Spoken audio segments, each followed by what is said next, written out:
And we are live. Okay. We are here. Let's get TikTok quickly set up. Hold on. What am I doing? There we go. Hello everyone. We are here. Hello Sal. How's it going? How are you? Okay. We are playing Wolf Quest today. Let me get it up. Where is the audio? Well, let's go into it. No. We are going to the moon. But if you've heard, the Artemis rocket mission is landing back on Earth today. So I want to watch that. I didn't want to miss that, but I also wanted to stream. So I figured, we could all watch it together. So in about an hour's time, I'm going to check where's the audio? In about an hour's time, I'm going to check where they are in the landing process. And then maybe at about 12, we'll switch over to the live stream on NASA's YT channel. Because I really don't want to miss that. I figured we could watch it together. Yes, that's why it was there. I had to fix it because I noticed you said moon landing, and I'm like, wait, why did I type moon landing? It's Earth landing, technically. So I changed it, but yes. Settings. Is the audio off? It is, that's why. There we go. But we're back with Wolf Quest after who knows how long. I cannot remember what the last thing we did was. Comet, Alex, Coco. Oh yes, they grew up. I believe we are moving. Well, not moving. We are... getting them hunting experience. Yes. I know it wasn't moon landing. I made a mistake there. I'm talking about them returning back to Earth now. Yeah. I just made a mistake. They didn't land on the moon, no.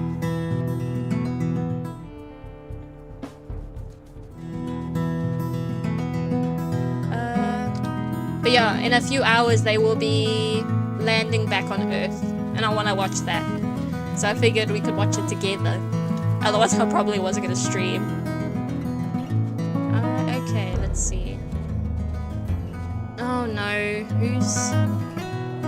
that way? That is so far away. It's probably like this one. One of these two. Maybe even this one. I think I'm gonna have too many forms if I make wolf ears.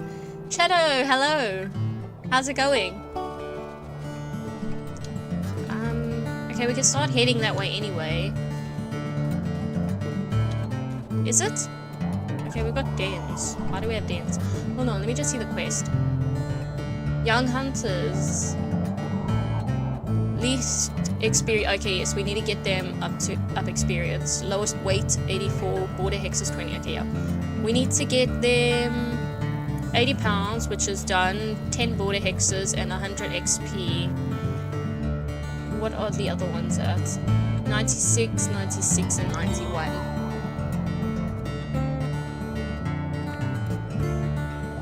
Orion, I believe they're starting their landing at 11:30 my time. So I'm gonna watch it at about 20 past 11. I'm gonna change over to the live stream so we can see where they are in it. But I believe they're only scheduled to touch down around 1 AM, which is in 2.5 hours. So it might still be a little bit, but I want to watch it, so we're gonna watch it together. I'm doing well, Shadow. Thank you so much for asking. 11:36 for you. It is 10:36 for me. Okay, we need to get them speed up. Experience. Oh, Alex, you can keep it. I did not call you, Siri. I just got an okay. Siri answered me instead of thingy. Anyway, Alex, you can keep me updated. VR, hello, Jay. How you doing? Oh wait, where am I going? I'm going this way. Okay, our hunger is up. We need to preferably fight these wolves to get them experience. Otherwise we can keep hunting, but I feel like that's gonna be very slow. I'm doing well, Jay. How you doing? Oh, I've already asked you. I'm doing well, thank you so much for asking. I did have a wolf called Artemis. Where's she? Where's she? There she is! Artemis, look! Artemis is landing. I just need an Orion. Jay, thank you for the follow. What Shadow? I know, Artemis, today's all about you, huh? Today's all about you. Deserved. Deserved. I'm getting distracted. Hold on, let's run. Shadow. That's just gonna be an inside joke from now on. It's also the name of the primary thruster. Need an Atlas. We don't have one. You know, we need one for Columbia, we need Challenger, we need Discovery. We just need all of them. Abby, thank you for the follow. Okay, let's go.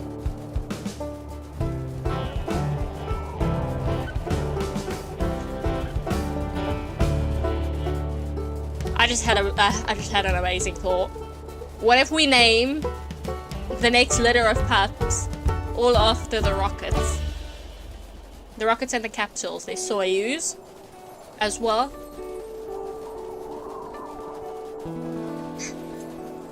Jeffrey's still resting in peace in Minecraft.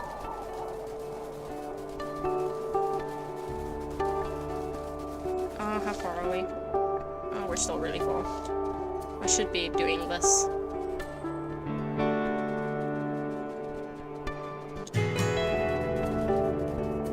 JBD, hello. Oh, hold on. Oh no, these guys might be a bit too fast. Oh wait, no, maybe not. I'm catching up, I think. Let's get this one at the back.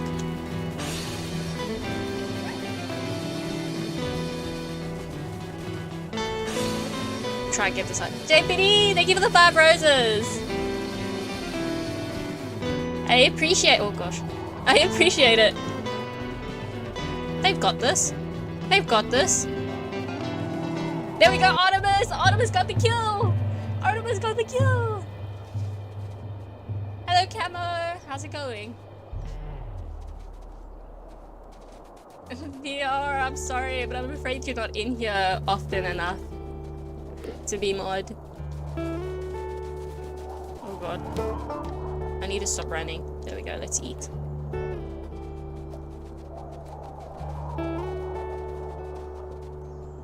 Oh my word. Alex, I read that as I'm so done with. I keep forgetting that's Camo's entire name.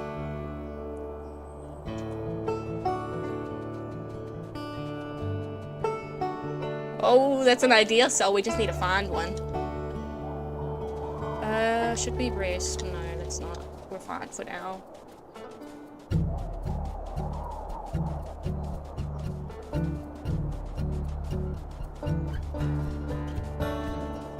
Are you talking to Alex there? Madsters, hello! How's it going? Where are they? How far are we? I'm going the wrong way! Oh, we're in the completely opposite direction.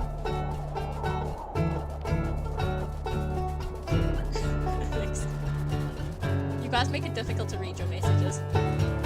Even if it's not directed at me.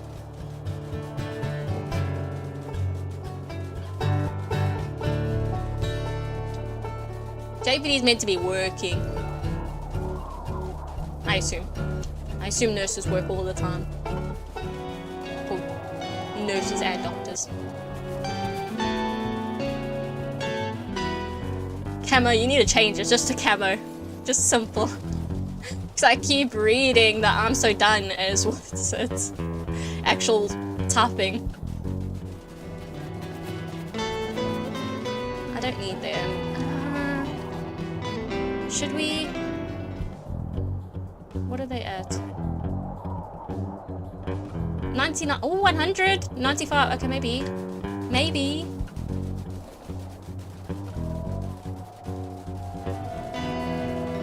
Oh, D&D. What characters are you? What are you guys? I'd be a Dragonborn, obviously. Come on, Kaiser. Bite. Bite. There we go, Kaiser. Yes.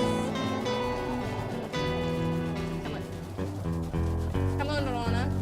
You look quite fast. Speed up a little bit.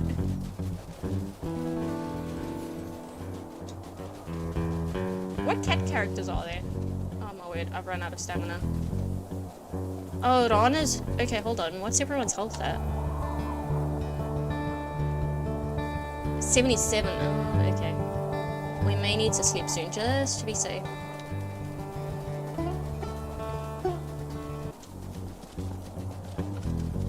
These guys are too fast. Yeah, I know they're too fast. Let's just keep running this way. Oh my word. Welcome back, Shadow. Be a druid, then you can polymorph into a cat 24/7. I wish I could be both. I'm making a frog summoner and JP is gonna be a a bucket. Literal bucket with oh, that's funny. He should be a bin. He's already got a bunch of trash friends. Travishes, if I do say.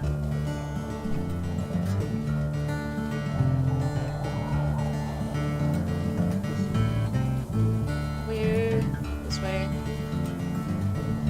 Kaiser is alert. Kaiser, why are you so alert? Oh yeah, no, we're not getting in time for that hex.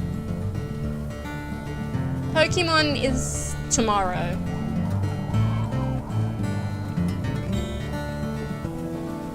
A bucket is unique, that's for sure. Let's just reinforce this hex.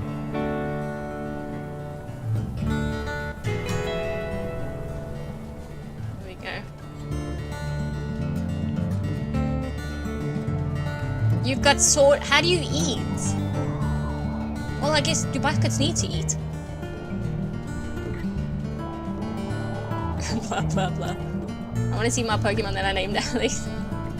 Isn't that in ZA? We're not going back to ZA, at least not for now. We're in white. Where are they?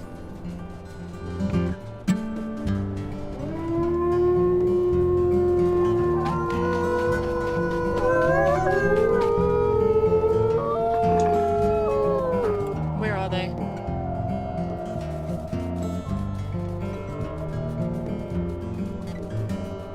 Now we need to focus. There they are.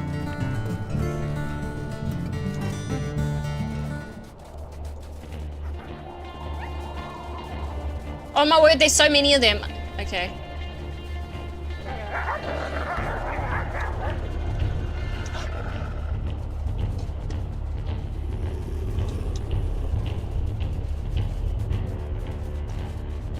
Come on. Yes, Artemis!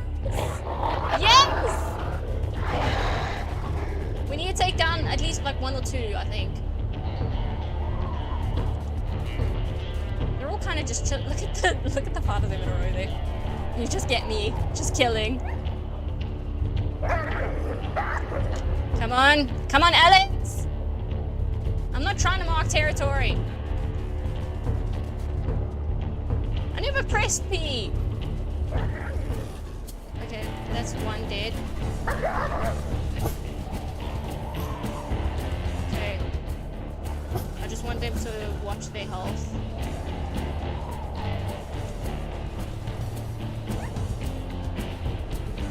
Luna.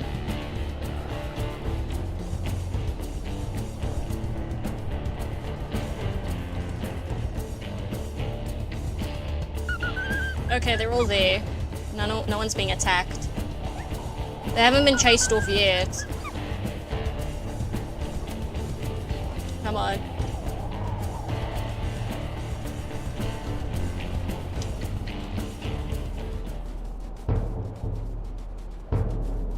Have they been chased off? I don't know at this point. I don't think... Did it give me the notification? Comments!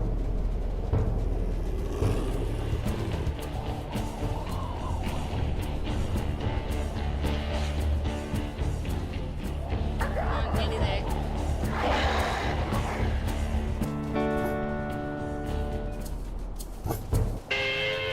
Okay, now they've been chased. There we go! Look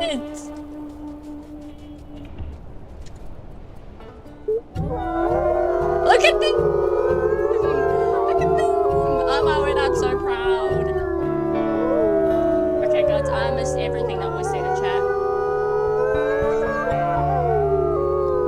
You guys ready to grow up? Did I press C?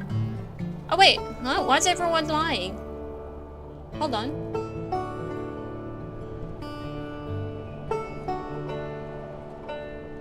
What?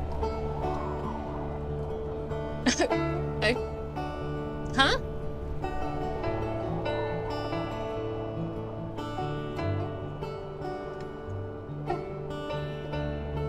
I'm confused. Are we all just sitting around this dead wolf? Night, Shadow. Sleep tight, okay?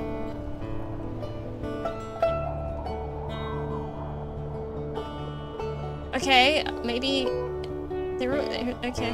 I'm confused. Hold on. No, Coco. Coco, no. It's just Coco. Oh my word.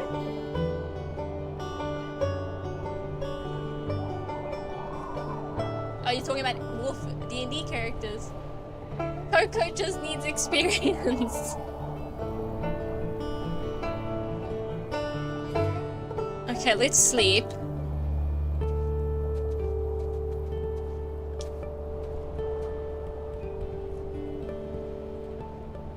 And then we need to go hunting for Coco.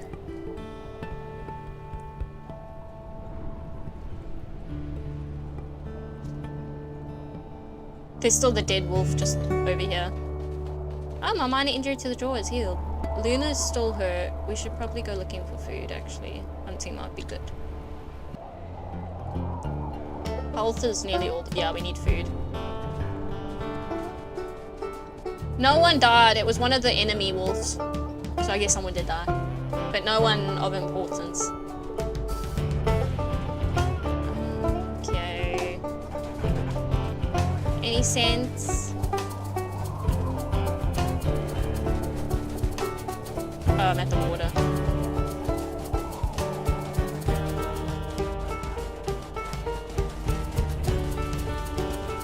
There's no sense around here.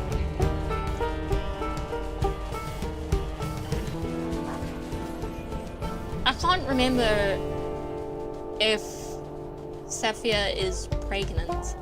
I think so.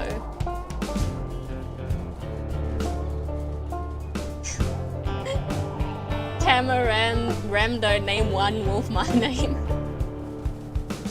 That's still gonna be confusing. That is what I see when I'm looking for.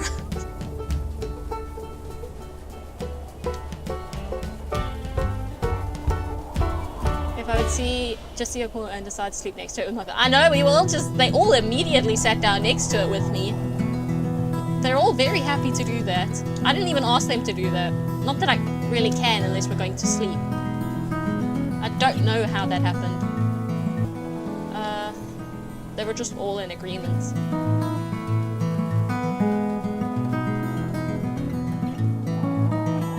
Oh no. Alex! Which wolf? One name me, one name this account. No.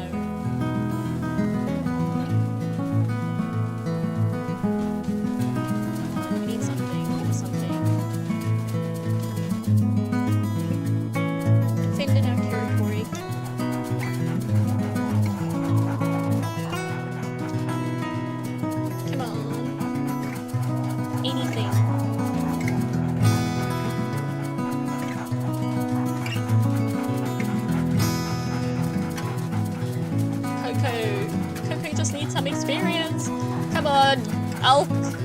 let me use you as an example, so my pup can kill more of you in the future. Oh, wolves back that way.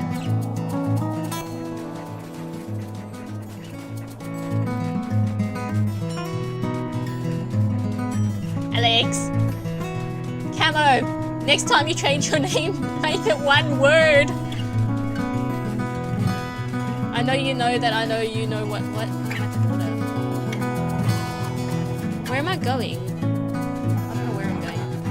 The wrong direction, that's for sure.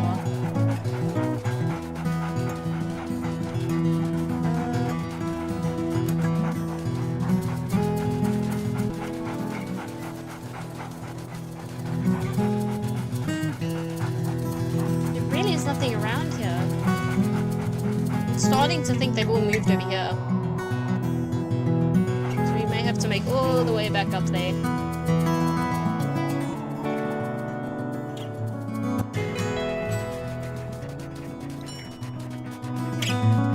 Carol, Reed, Christina, Victor, and Jay. Yes! Oh! Which one do we do? Do we... No. I just thought of something. What if we play as Artemis one of these days, and Artemis we name all of the space program related names type deal. Then Artemis can be the mother to them all.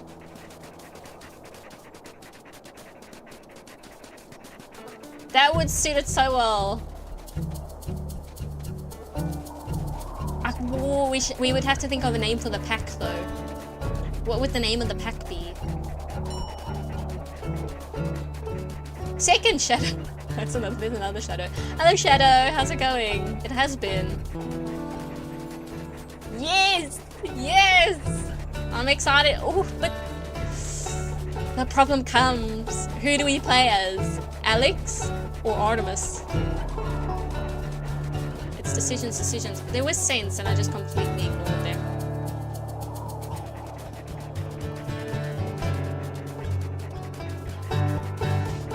I've come. The legend is not me, it's Alex who takes down the bear in one strike. One of these days, Alex will get a... Oh, hello!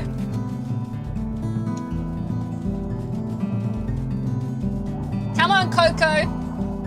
Wherever you are, you need to come take one of these down. Where's Coco? Coco's all the way over there. Come on, Coco. You need to get a bite. Yes, Coco. There we go, Coco! Yay! Coco got it! Rally when you can. Okay, everyone eat! Eat! Haven't good, just been studying stuff like that. Ooh, nice. How's it going? How's the studying going? I think Artemis right now is just amazing. Did you watch the interviews? I've watched some. I haven't watched everything though.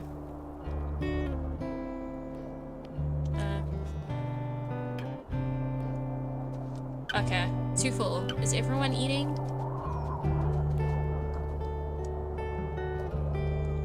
Okay, let's let them finish eating. And then we'll rally. Oh, did you hear the one about how we're on a space rocket called Earth?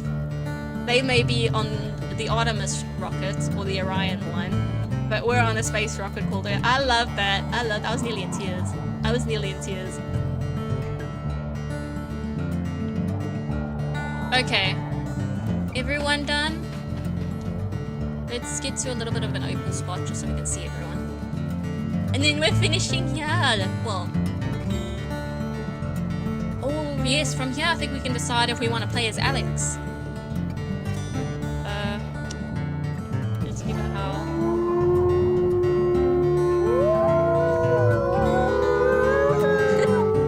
Camo? What's that? Apparently it wasn't scripted, but it had to be. Wait, what do you mean? It wasn't scripted, but it had to. So wait, did he go off script? Are you saying? The new team, Gloomy Void Bold X. That's a funny name.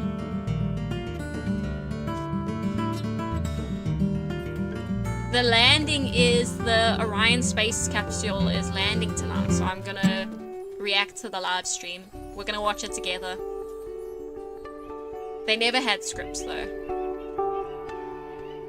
You've confused me. Oh, you say what part was scripted? It wasn't scripted, but it had to be. No!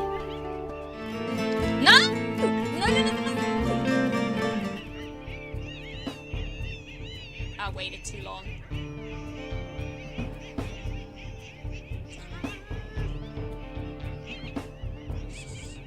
I don't want to fight. I don't want to fight. We should call the roof Orion and give him a belt and call the belt Orion. We can give him a... You can give them tracking collars, which I think would be the closest to a belt we can get.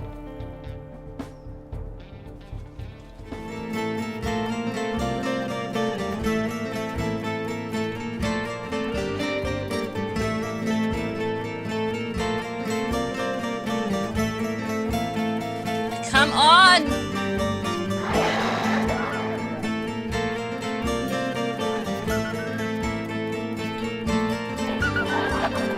Fuck!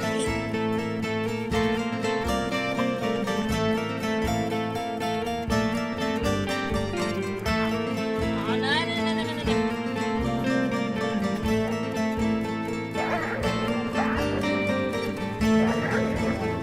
Come on. No! Yes, Kaiser, yes! I swear, if anyone dies! Okay, we're good, we're good. Luna is low. Oh, okay. Okay, we're pausing quick.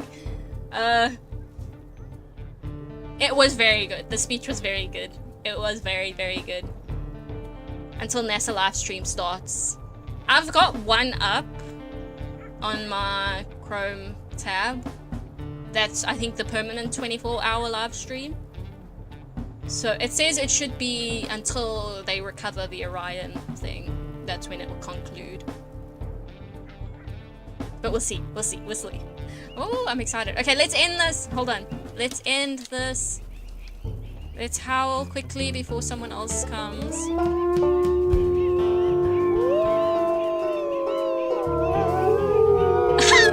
Did you see the phone call with Donald Trump?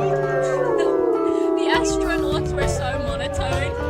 That was embarrassing. Just imagine being the president and that's the response you get. Okay, let's start a rally. Let's see if we can start a rally. How do you start one? There we go. I know. It was hilarious. Come on, come on, come on.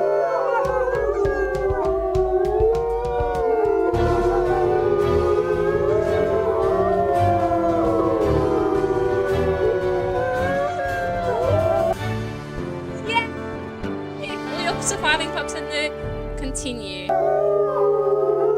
Yay!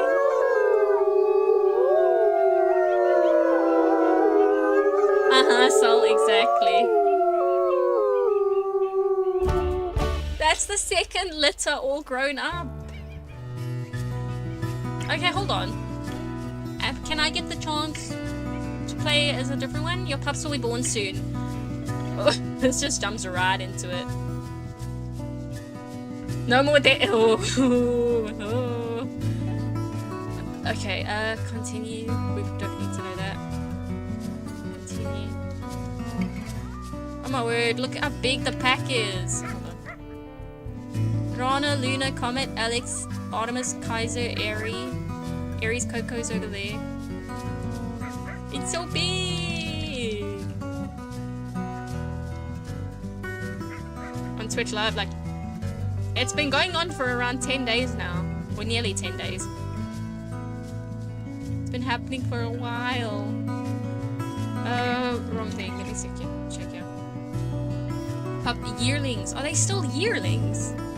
At what point can we play as them?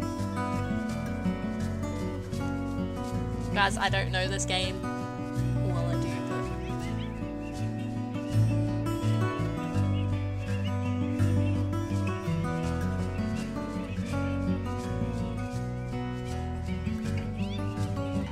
Sparky, hello. Okay, I guess not. It's coming home. Those are people running the government. What if people? Oh, no, but if it was wolf people, we would actually probably work out because wolf know their packs. They protect their packs.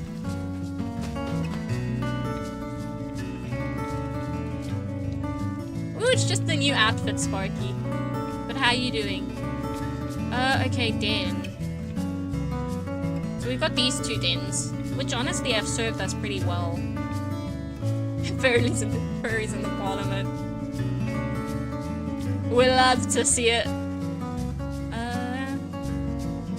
wait, everyone's so big. Goodish. I'm glad it's at least slightly good then.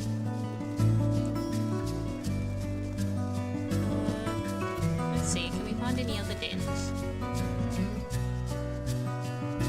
But I feel like this one's quite good because when they move up here we got this, and when they move down there we've got that. So I guess that gets a bit far. Maybe we can see if there's one here.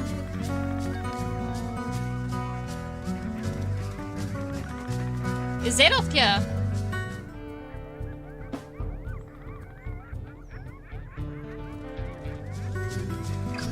Furries. Yes. Furries are gonna be running your government one of these days.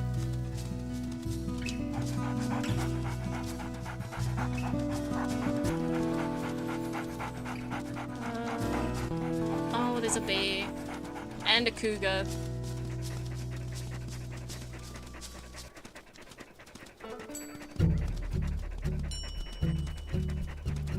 What's their manifesto? Oh. 2 hours ago. Okay, so it's... Oh, hello. Who are you? Rona?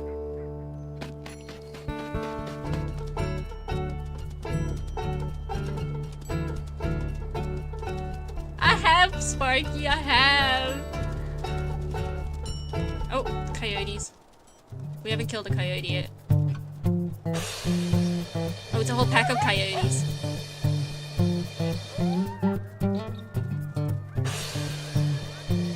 Oh my word, imagine the chaos, Alex.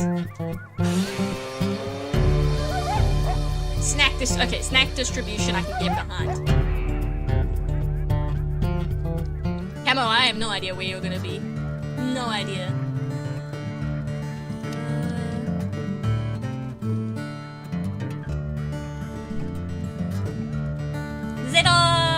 How's it going?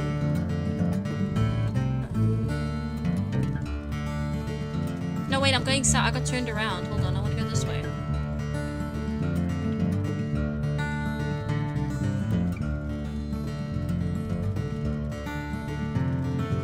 Yes, Alex, yes!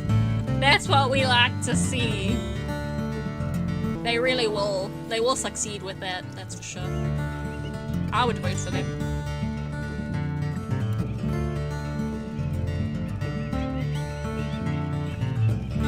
Exactly. I'm gonna hit an invisible wall is what I'm gonna hit.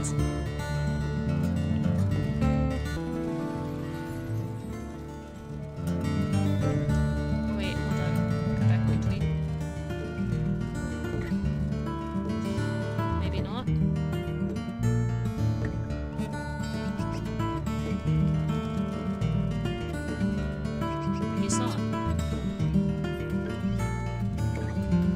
Name my Camo instead of Camarando instead of Camorambo. One has M. Was it a mistype? A misspelling?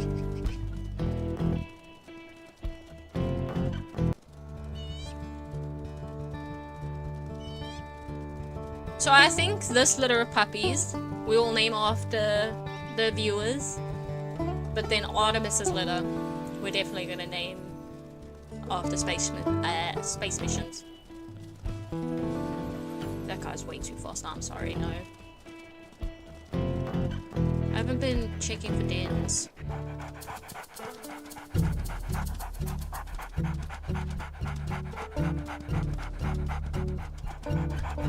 Days later, someone took. Unlucky. Unlucky. nearby den, okay. Can we see the scent anywhere?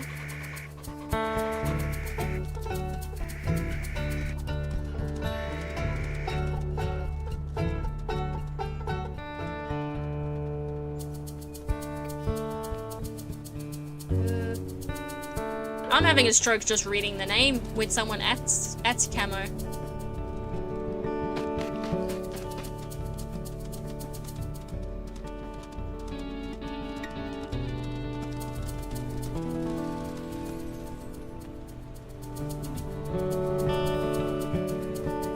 Is the scent anywhere there? No. Is that more uphill? Oh, okay, no, it's more. It's still back this way. What area is this? This might be a good area.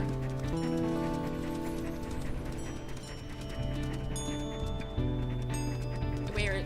Mixer, thank you for the follow.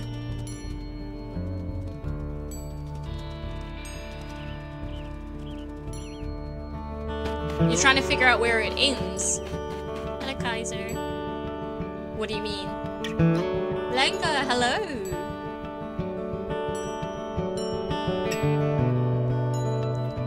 Where is this thing?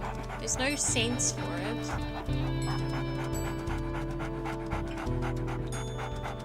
I'm doing well, and you? I'm just trying to smell out a stinky den. No, it's gone. It's gotta be this way.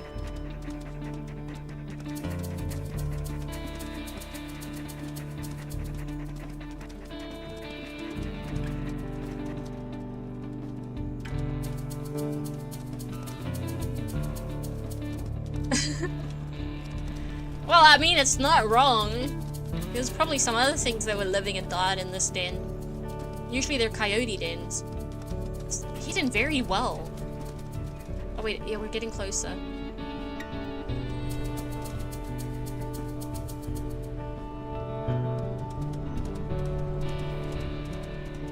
Mixer, hello! How's it going? Okay, we're very close. Can we see the scent for it anyway?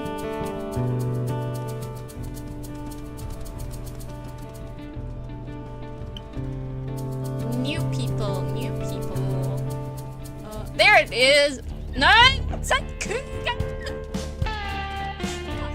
That's not it, that's not it.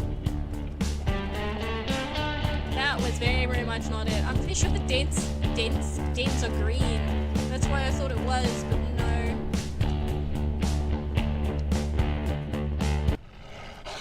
Yeah, get out of here. I'm doing good, Mixer. Thank you so much for all. Oh wait, there it is. Well, not there it is, but there's the scent, so it's all down here. Sea green, that's why I thought. Okay, it's quite a wooded den with trees providing cover that will limit the eagle's prey, but have more grounds cover. Then open dens giving competitors like cougars more places to hide. I don't think this one might actually be worth it. There was a cougar right there as well.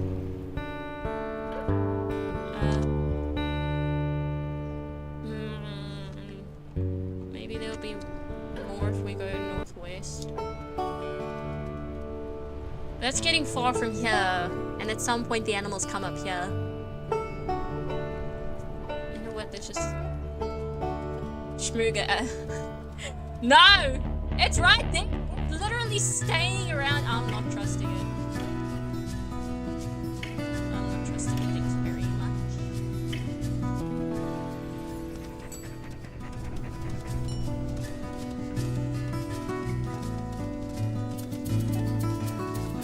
Something else.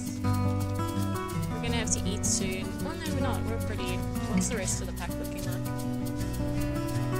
Eh, they're fine.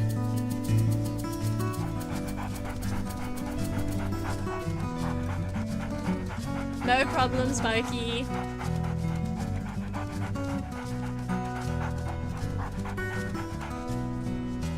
Are you in an abandoned slide? Jubion, thank you for the follow. Okay, we're on a cliff. This may not be ideal.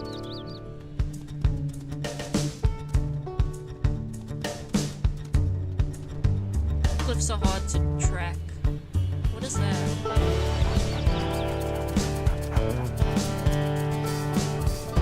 Antler.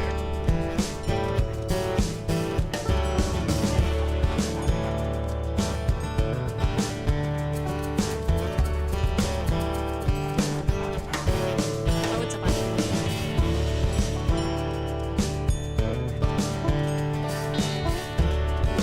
Oh wait, there's a den. Abandoned coyote den.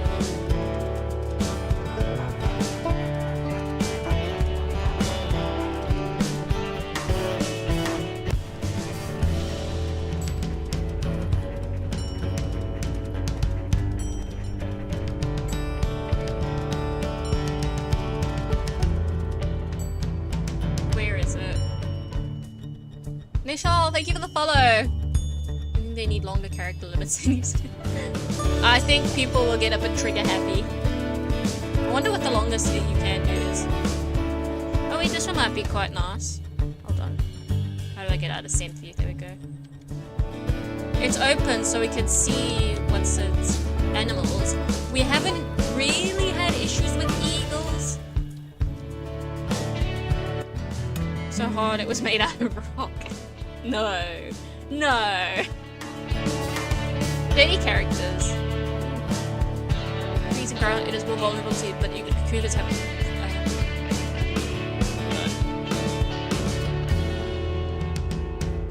This one's quite good because we can get to these territories up here. Because I think the animals either move down in the summer or up. Hopefully not up because we're further away from up. Because I think this is up, this is down. But maybe we should just go for it. I wanna get to the puppies. I wanna get to the puppies. Let's all sleep quickly though. What's the territory looking like? It's fine. Star. Club. Diamond. Heart. Up, down, time out. What? Okay, ew, I'm doing it. I'm doing it. Yes.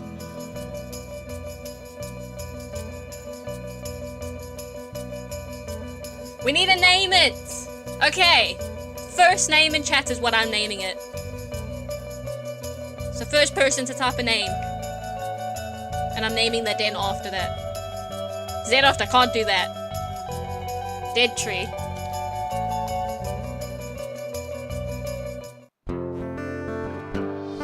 Zeroft. Alex was quick. Quick. Too quick. Here we go.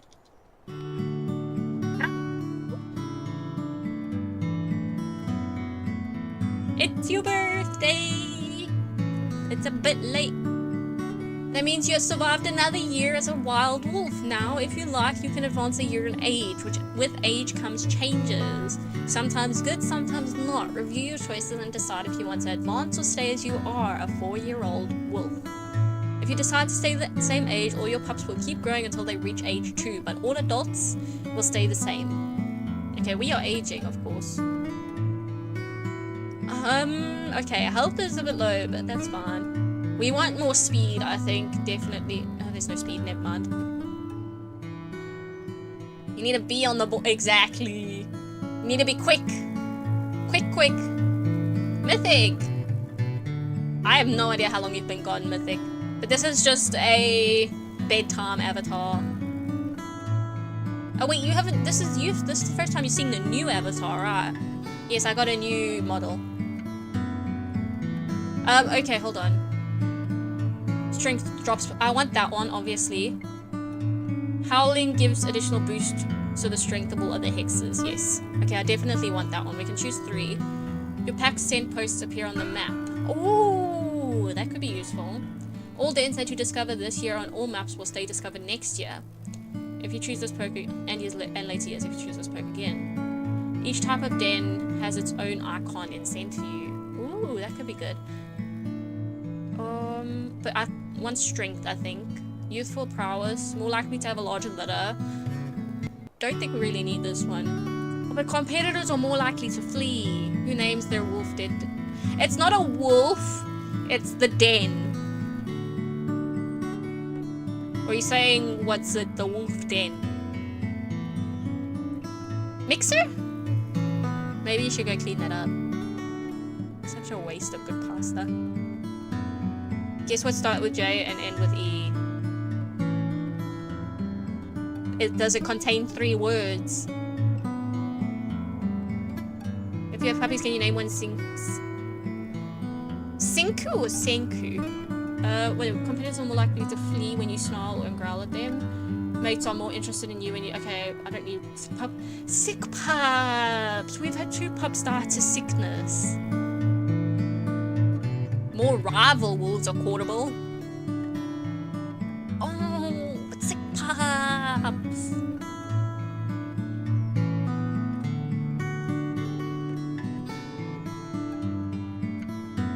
Yeah, I assume you're referring to Senku Ishigami, but I don't get it.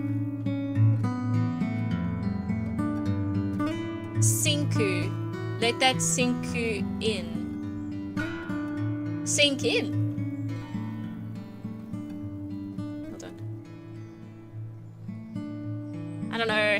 I might go for this one just for the sick pups. I think I know what it is, Zeta. I think I know what it is. It's a JoJo's Bizarre Adventure.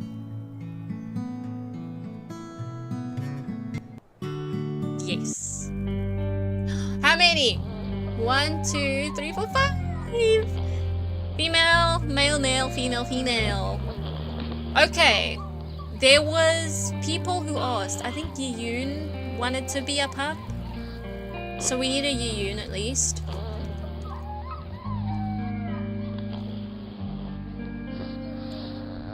No, Senku we have to do in Artemis's tree.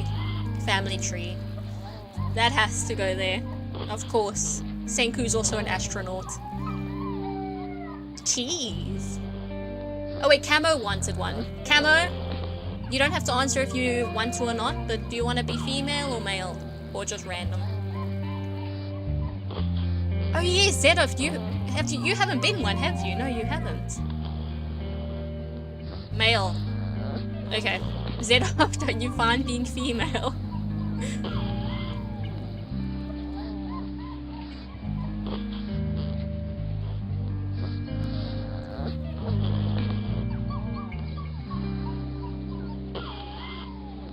You want to be... I've only got 2 males. See cheese. Camilla. Camilla's a nice name.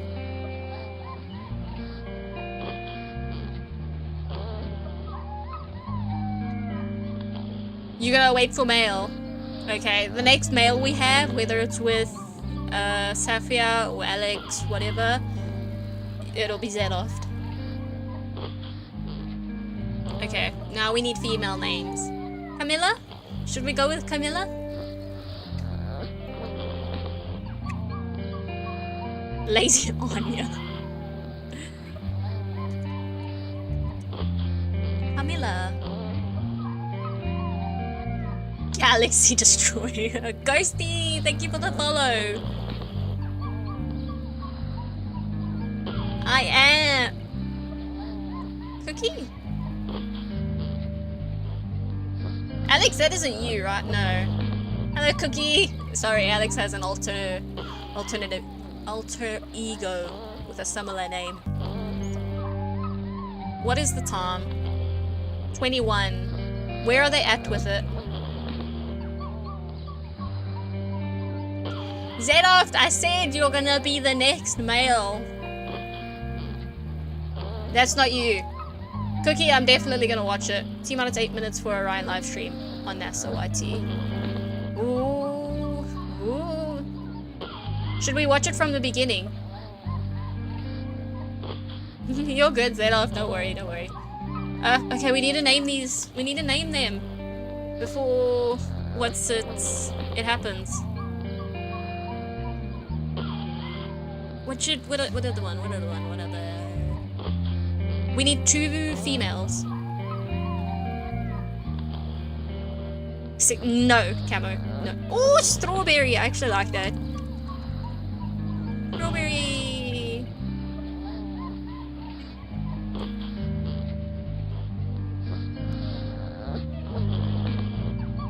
Oh, listen to them. They're so cute. Anya. What if we do Anya? Strong, tall, and on of all time. Okay, Zenith. Okay, you will be. I think Anya, maybe. She's no. Okay, we're doing Anya. Strawberry. Nah, let's do Strawberry and Anya. Not 2 Anya, 237F. Anya, no. There we go. Camilla, Yiyun, Camo, Strawberry, and Anya. Joel. Jolene. Why did I say Joel? Jolene. We've got them all. We've got them all now. Keep that in mind for the next pack. Keep it in mind for the next one. Okay, let's continue. Let's see, they've come out. What they look like. What do they look like? Kaiser! Oh, he was in there with them. Can you move out of the way so the props can come out, please?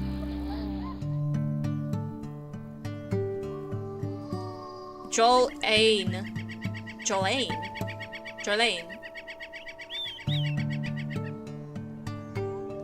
Yiyun! Oh my word, Yiyun isn't here for Yiyun's birth.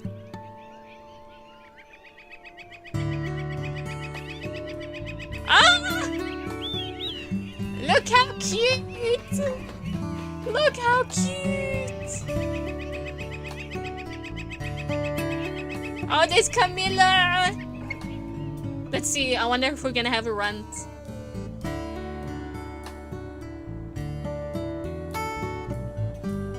They look very well. They do. They do look very much like. Oh, Camo! Ah, they're so cute. Anya. Oh, wow. Okay, that's cursed. Anya and little Strawberry. Oh, look at Rana, Luna, Alex. They're all here. Oh, look at little Strawberry. Oh, look at everyone! Oh, that's so cute. Hold on. We need to get a screenshot. The pack is huge. Oh, they're already feeding them. Oh, such good big siblings.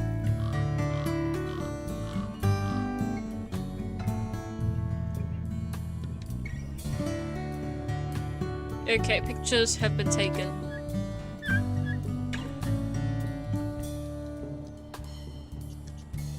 Oh, Luna gave me a fright. I thought it was a coyote coming. Oh, that's just to show hunger. How hungry they are. They're busy eating now. Because their siblings are feeding them. What, Zeta? What's your crazy idea? Oh, look at them go. They're chasing after Aries. Okay, let's have a closer look at them. Pack info.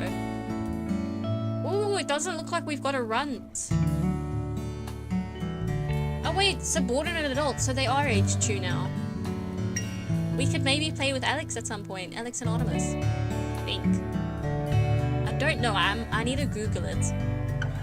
This is Wolf Quest. You play as a pack of wolves and you build up a family tree. Speaking of family tree, I'm about to go into it. This is my family tree so far. Camilla. Oh, look at Camilla! Look at Camilla! Dear Lord. I like Avery. Yeah, we don't have a runt. Luckily. Camo! Camo's got a little bit of red. Hopefully it stays that way. Let's not have any preaching in here. Not everyone agrees or believes. How hard? I guess, I mean, look. You look very awesome. You got a little bit of red. That's from me. What about cheesecake? Oh, cheesecake for... Oh, look at Anya. She's very pale. It's strawberry. Very grey. I didn't mean to mute you for 1 minute. I mean to mute you for the entire stream.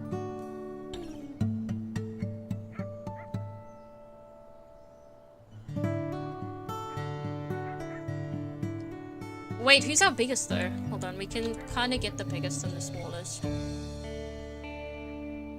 14. Okay, so Camilla is our smallest, but she... Oh, no. Anya is the smallest. Actually, by quite a bit. Anya is our smallest. Strawberry is our biggest. Camo's our second biggest. Then it's Ian, Camilla, and Anya.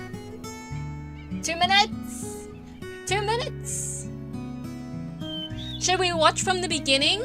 Or should we watch, like, half an hour in? Because I think the actual re-entry will only be later. We'll be streaming tomorrow. I'll be playing Pokemon. Yes, thank you, Alex. I'd appreciate that. They were so cute. So cute. I want to see, though. I'm curious. I want to see if we can play as the pups. Oh, look at the flowers! This is actually a very pretty den. Have they gone off? No. They're around. Where's Alex? Oh, look at them! Look at them! I didn't mean to sleep. I can wake up. There we go. I meant to sit. Artemis! Hardcore mode. Oh my word, listen. We've had a few deaths, so I wouldn't get too attached. Who's digging? Coco's digging. Anya is going to Alex. Strawberry, hello. Camo. Yoon is over there. Okay, 1, 2, 3, 4, 5. Okay, yeah, we need to make sure they stay by the den.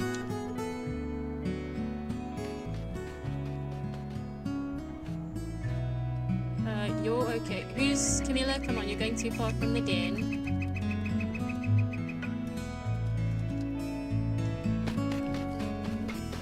Here we go. Delft! Don't put bad juju into the world. We did. I just realized we didn't name one Cyrene, so hopefully.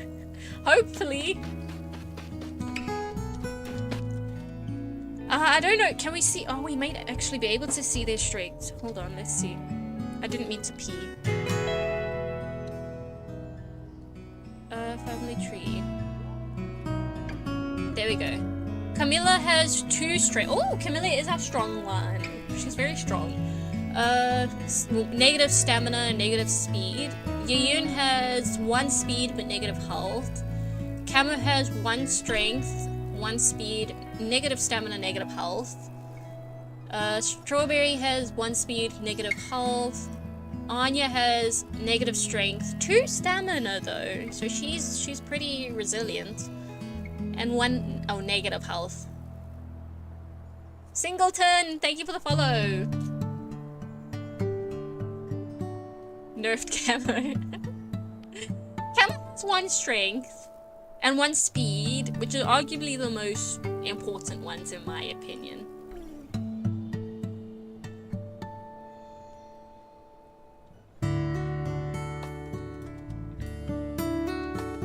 Well, let's go have a look-see what's happening over at NASA. And then we can see if we come back to this. So let's save. Raggedy Pack. 3rd litter. Sweet day. You are Camo, you are.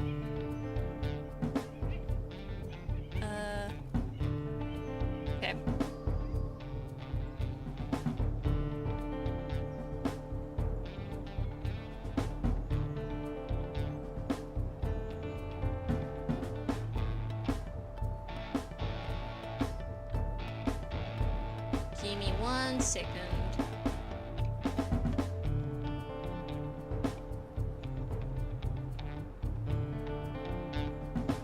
NASA.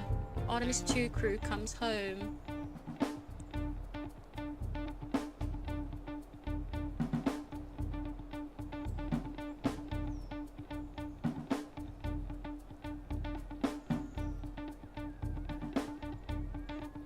Your stamina is negative. Your speed is faster though.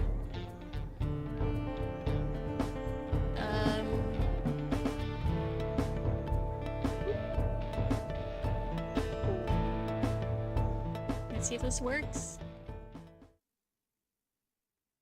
Oh, it did. Okay.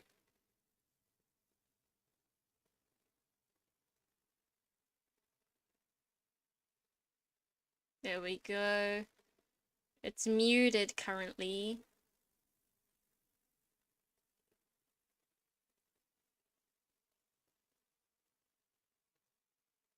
There we go.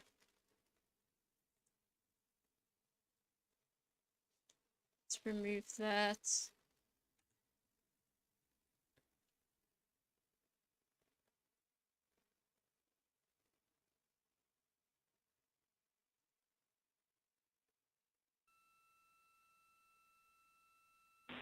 We copy. Thanks for the status.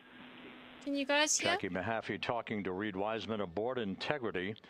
The spacecraft now about 12,000 nautical miles from the Earth's surface. 12,000. The next major milestone on tap for the crew will be the handover of communications from the Deep Space Network to the Tracking and Data Relay Satellite System. Okay, you can, the Deep Space Network came into play after the translunar injection burn back on April 2nd that propelled Integrity toward its lunar flyby. We'll be back on the TDRS network here in about 41 minutes. 41 Following minutes. that, the next activity will be the pyrotechnic separation of the crew The module bot! from the You better not be European talking about service me. module. You better not be That talking is about me. scheduled at 6:33 p.m. Central Time, followed 4 minutes later by one final critical maneuver. That will be a 19-second burn of Integrity's thrusters in what is called the crew module raise burn. Now, what that does is it basically acts. If you were sitting in a reclining chair, you'd basically tilt yourself back. It raises the aft end of Integrity ever so slightly. Look at and chat. that is the final What did you opportunity say? for us to fine-tune the angle of attack of Integrity. What do you mean the area NASA of peak chat? heating at entry interface. That's what I'm thinking. Bit later on, about an hour and 18 we might minutes have to wait. from now.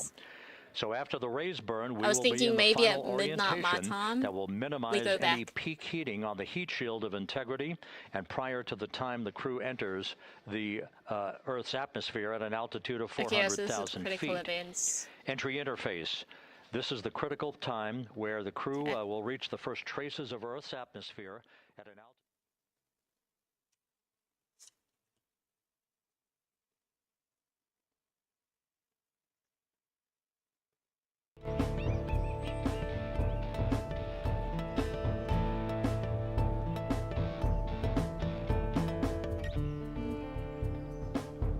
Okay.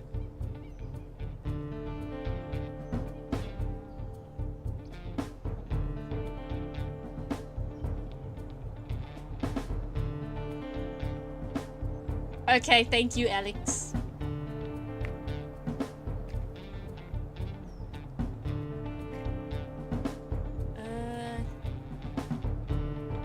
Where is it?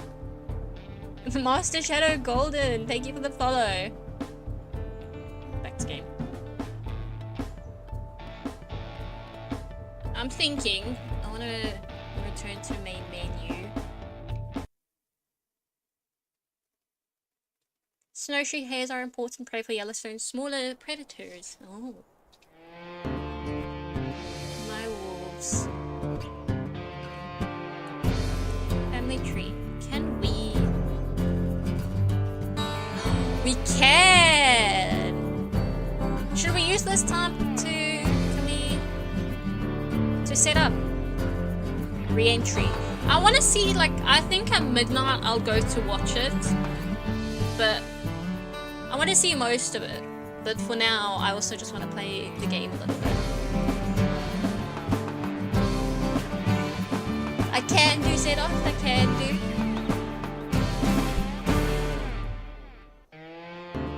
Because they're predicting, obviously things can change, but they're predicting landing or touchdown at about 7 minutes past 1 a.m. roughly.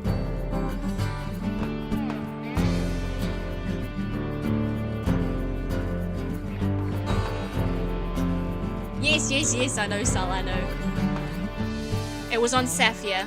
Saphir's not my name. Saphir is the wolf we're playing with currently. So we can... Should we set them up so long? Ooh, Artemis is on -1 strength. Shame. She got speed and stamina though. Alex is on 2 strength.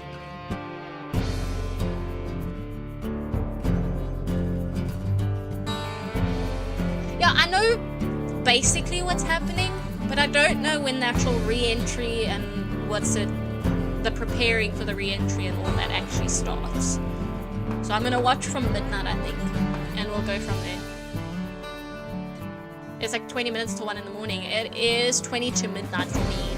It's at 1 a.m. for me that the touchdown is predicted to happen. And things can go wrong. Well, no. Hopefully nothing goes wrong. But things could happen at different times than expected. So I want to watch before, just for in case things happen earlier, or who knows. Like, hopefully not, Mixer, hopefully not.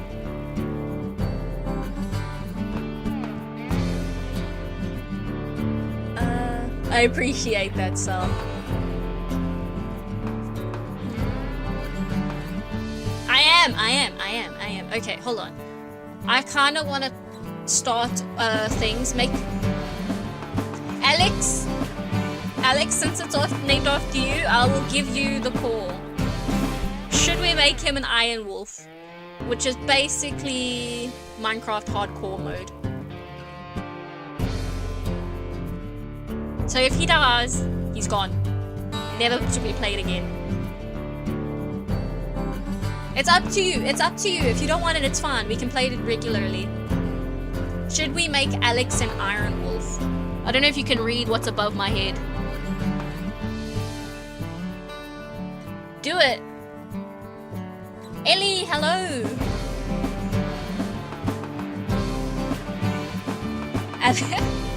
Alex is hardcore anyway, okay. And upon death, you cannot create a new game with it. You will get that mail, don't worry, Zeta. Ooh, what's done is done. Yes. Iron Wolf Age 2. What map? Let's do a different map. I feel like Alex will go to a different map. Slough Creek. Roaring Mult. It's a preview, DLC preview. I don't think I've got those. Towerfall, Lost River Classic. Shall we try Slough Creek? Live with his decisions. I hope so too, Mixer. I don't want any of them dying, to be fair. So, okay.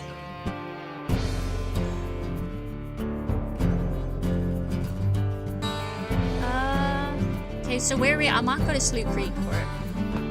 Mate Death cannot die. Let him fight. Difficulty is challenging because, yeah, it's Alex. Territory configuration first. Oh, yes.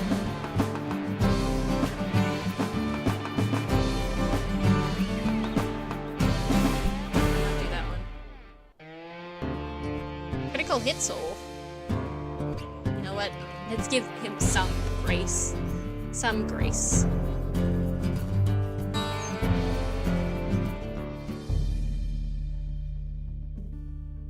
There is a man throwing fish at a car. What? Where is this? Because I guess South African. I am South African. The UK. Okay. That makes sense.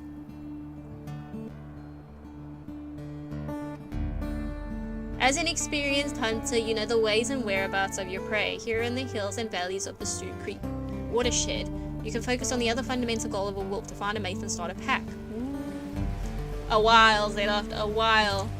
You'll probably be one of Alex's sons. Probably, Mixa, probably. Did someone follow? Princess, thank you for the follow.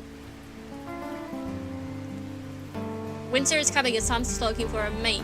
Okay, Alex. Time to get you a girlfriend. Male wolves are more likely to disperse than female wolves, so you'll find more males and more females interested in courtship and ooh, Alex. Rival wolves. Portable wolves have a heart. Howl and nearby dispersal wolves will help back, use emotes. Genetic diversity helps produce healthy pups.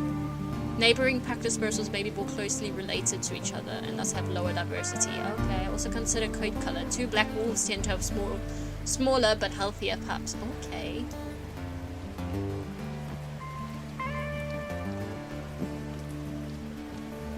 The national anthem is kind of catchy, but there's that one part where you just go na na na na na, trying to figure out what it's being said. And I never sing that part correctly. Alex, we're working. It's Alex. Look, it's Alex. Look at him.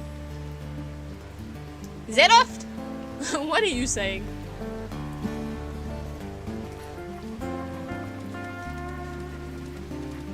Oh. At one point, do we try fight the bear? Wait, what's the map like? Okay. Tower Fall. So Amethyst Mountain is down here. So that's where Sapphire and the pups are.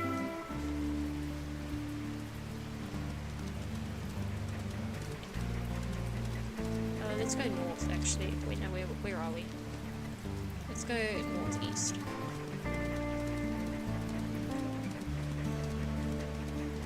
I don't even know what language that is.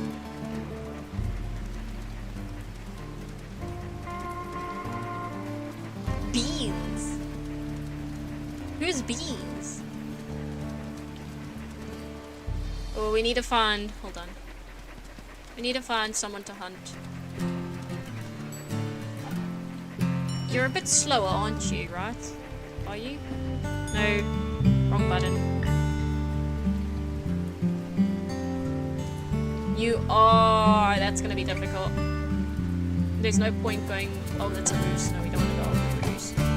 There's no point going after... Vietnam. Is it Vietnamese? Fights find him. Oh, he's gonna have to look for a fight that won't fight back, hopefully. Oh wait, there we go.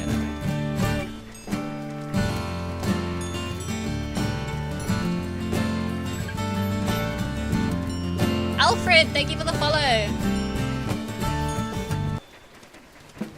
Oh, hello. Let's see how strong he is.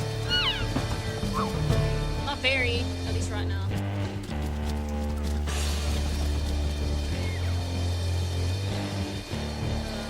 Okay. We want to avoid... No! You've got no stamina, Alex! You've got no stamina. Okay, we need to go about this better.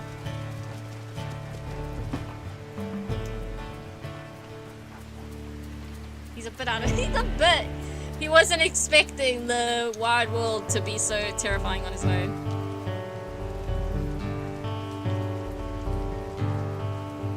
Where have they gone? They're over there. Let's see if we can sneak up on them.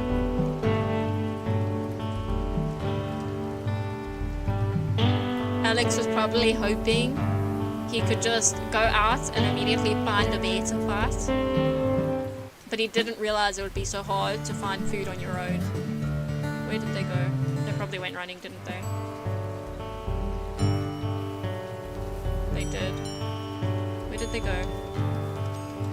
He's not very stealthy either.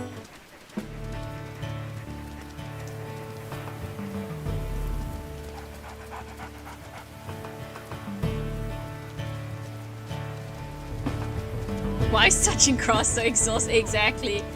Exactly.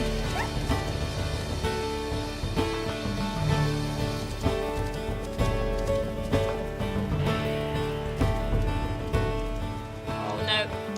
Okay, that was me. I messed up there. Are you slower? I think you're slower. You are. You're a calf. That's why.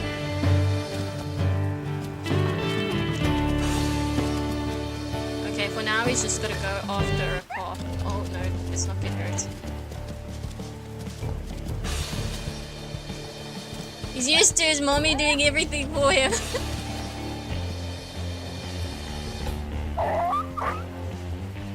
Oh my word. Just die! There we go.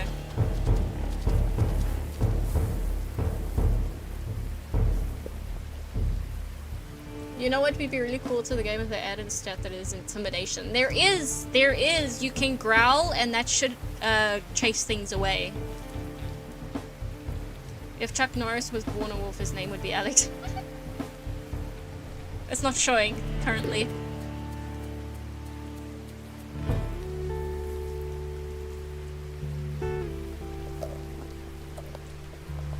Well, he got his first successful hunt. It was a calf, but everyone's got a learning curve.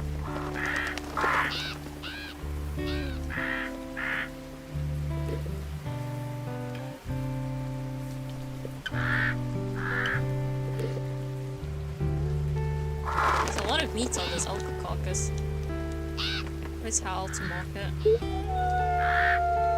He really does. Stamina is going to be a big issue, honestly. This also really hurts, so we're going to have to sleep. If it's against a bear, though, it shouldn't be too bad. Because bears are pretty slow. They're just strong. It's hunting that's going to be a problem. Okay, I'm not going to sleep next to the carcass because you know a bear is going to show up. I guess that would be what Alex would want, right? It's hard in the grass. Don't even worry about it. Instead of, I still have no idea what you're talking about.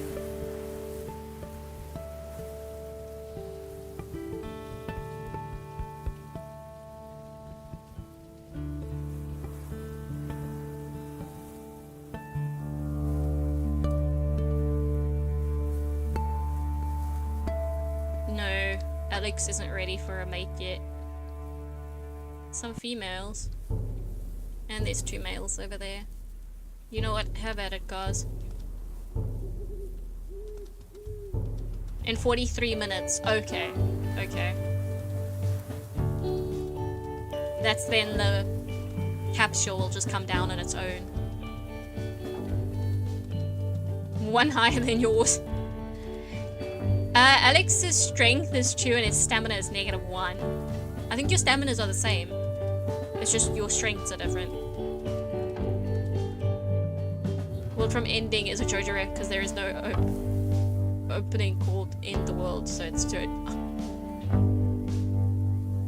Oh! The goal! Oh my word, you lost me there. Dreams about fighting Alex, they wake up with 3 broken. Alex came in the night and just started beating them up.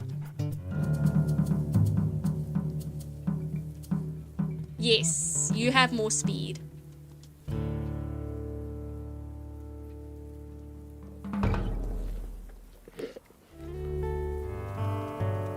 Let's see. Oh, speaking of the devil.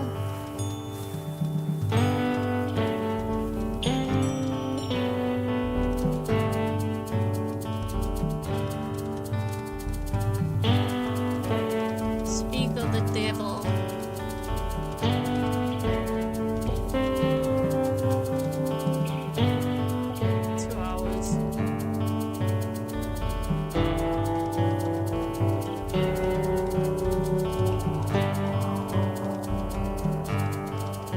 After that, it'll be 20 minutes until touchdown. Okay. So maybe at about 15:15, we'll change over to the live stream. Where am I? Alex. You've lost the trail. Alex, this isn't very good. This way.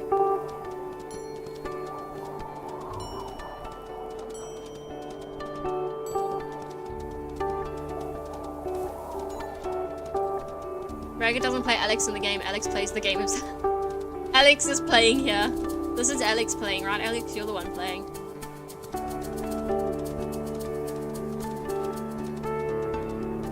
Being the priority when I comment by abusing my... Maybe I'll just ignore them from now on, Zeta. How about that? Nose glasses? I still don't know what those fancy time words mean. Time words?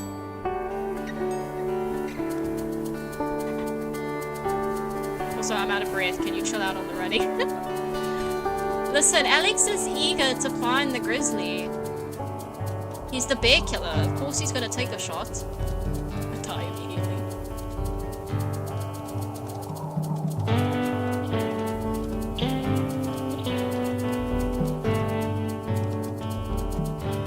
Someone Google if an iron wolf dies, do they get taken out of the main pack? So like if Alex dies, will he be removed from Saphir's pack? Oh, there they are.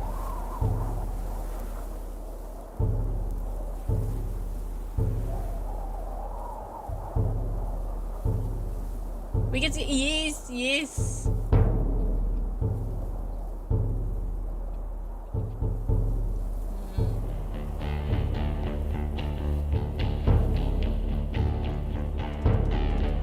They're running! They know Alex is a threat!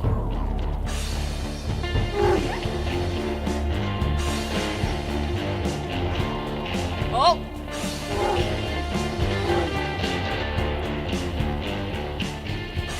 I'm not going after the baby because then that thing will try and...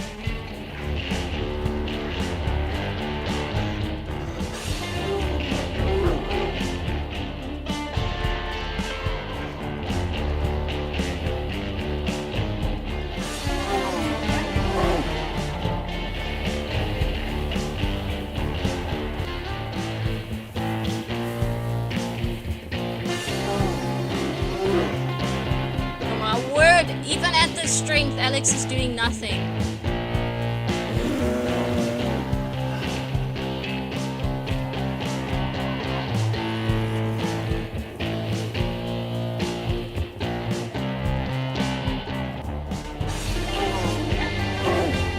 I think Alex needs a lot more strength.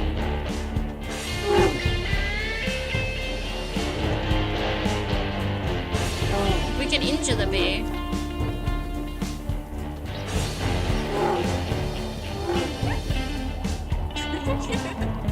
His strength was the friend. I mean, a lot of the pack. Oh, that did a lot of damage.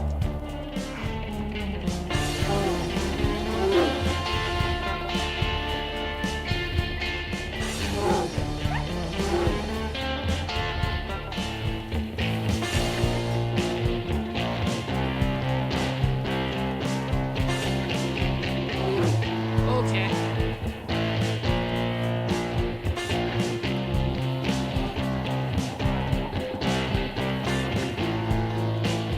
You bite. Why are you not biting? Alex!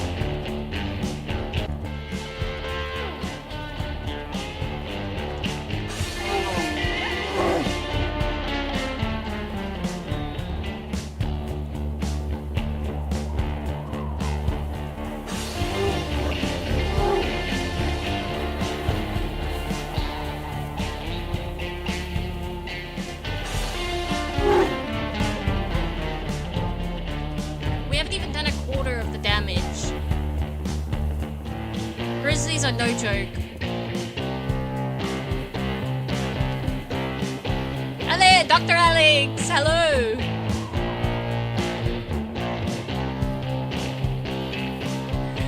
I mean, I don't see why not, Sal.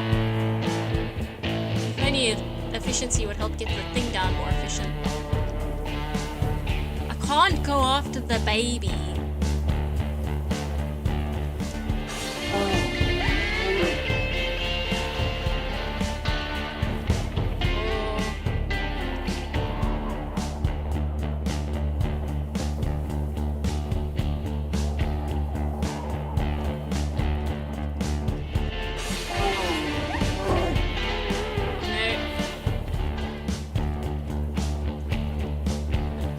don't think it's worth it.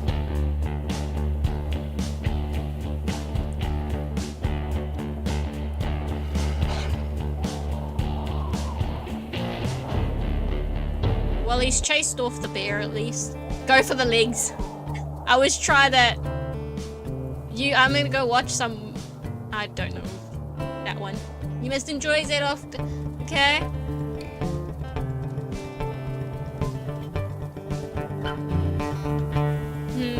Well, Alex, now you know you need to get stronger, and in order to get stronger, you need to grow. You need to grow. So that will be the goal for now. The first one traumatized you. Which one? The first what? Okay, but we need to rest. Let's see, is there anything around us that we should be careful about?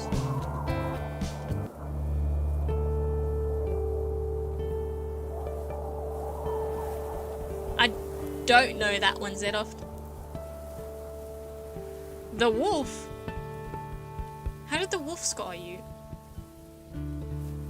Or traumatize you?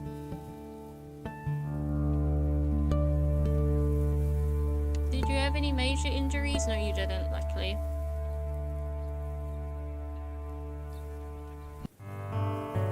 Okay. He needs to hunt 2 elk now. There's mule deer. Let's see if we can find some elk.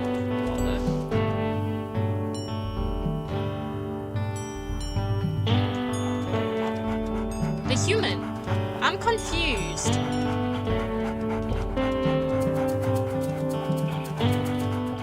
I think I missed something.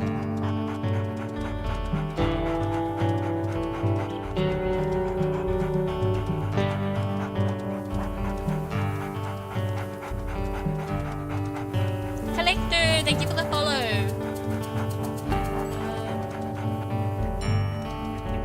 Just looking around here.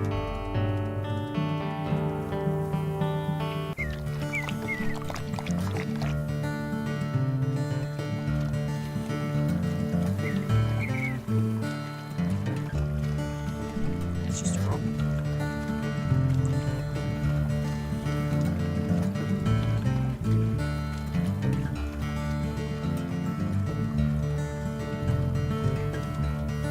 What are you? Oh, a beaver! Hold on. Where's the beaver trail?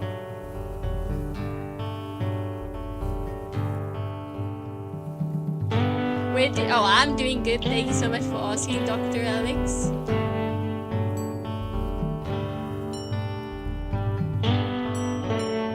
Where is this beaver? It's coming from over here.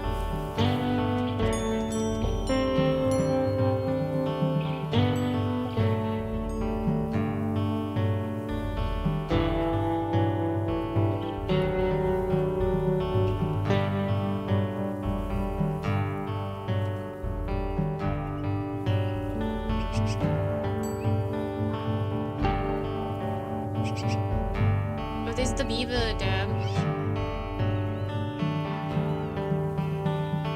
There's the beaver.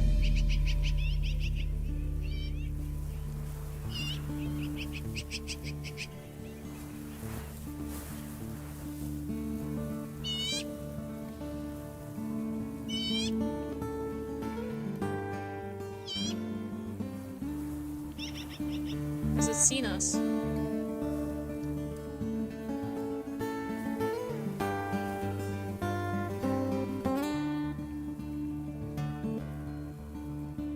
Is it off?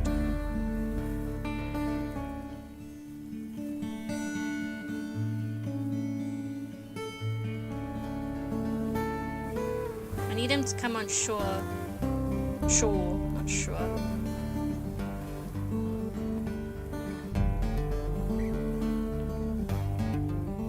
Oh wait, where's he going?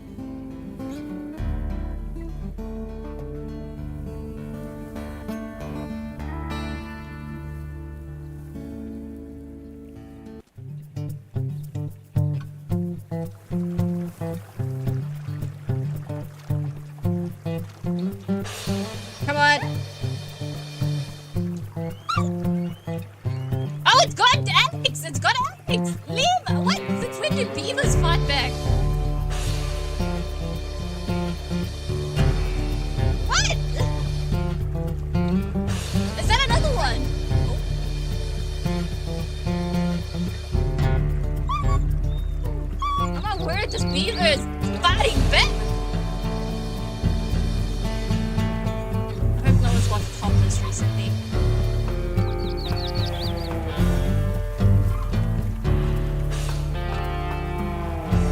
Oh my word! Being on the water's edge is making it difficult. Oh my word, this beaver. That beaver's just got the stick.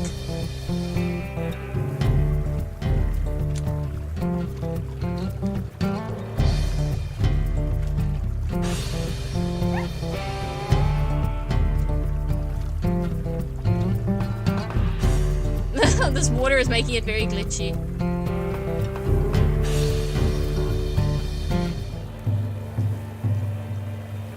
We got a beaver! Alex would fight a beaver. He needs all the practice he can get right now. Very. Oh, and he can pick the entire thing up! Souls-like. Coon, hello! How's it going? Look at it! Look at Alex carry that beaver, sauce-like.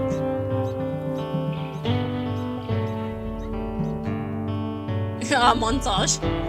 A training montage, there we go, that's what we need. You aren't gonna touch my puppy, Zeroff. Otherwise, you will never be a puppy.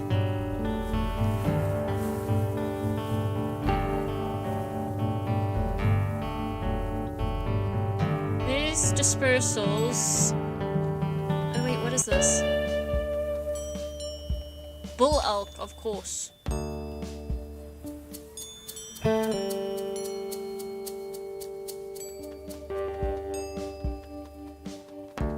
Beaver carcass. I wonder where that's coming from.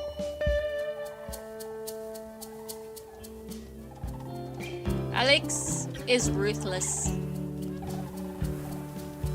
You need to be strong to take on a bear.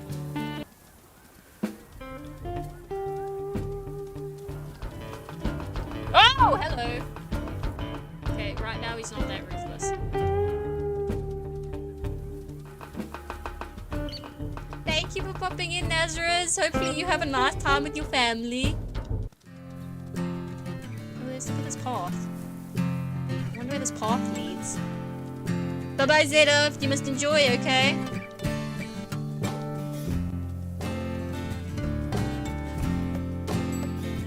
Anything other than bull elk? Wait, is that a regular elk herd or is that a bull elk herd? It might be regular. Let's go check.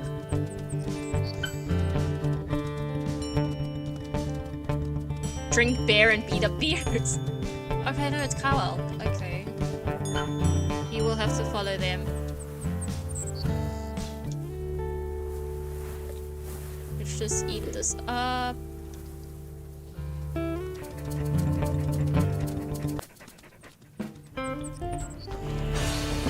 Come on, you have to take. No, that's another calf.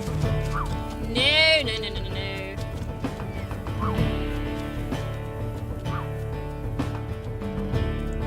He needs to do this.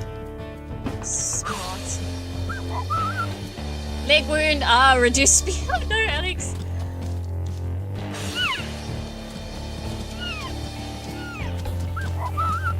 Okay, no. Okay. Not playing careful here. We're not playing careful here. Alex needs to rest.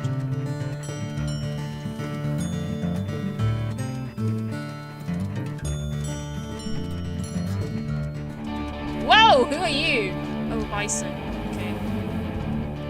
Alex is getting humbled. Almost tripped down the stairs getting my... Oh my word, be careful. You must be careful. Okay, let's sleep.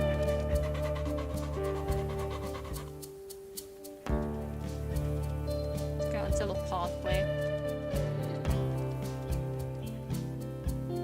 Okay, Alex. Sleep.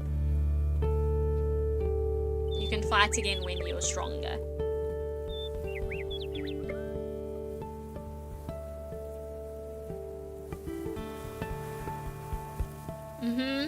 Dit is waar jy slaap. Floor is very nice. Die vloer.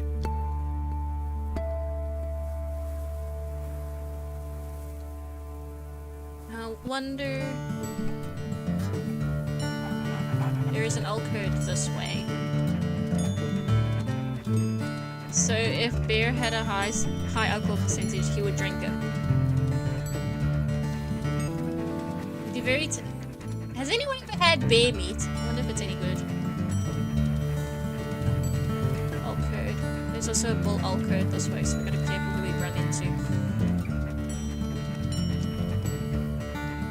Stone crop alcove. That's going that way.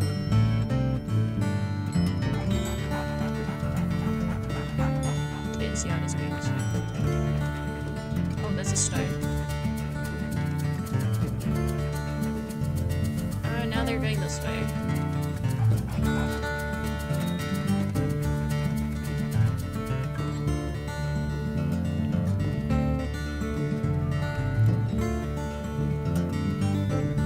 I will set off, don't worry.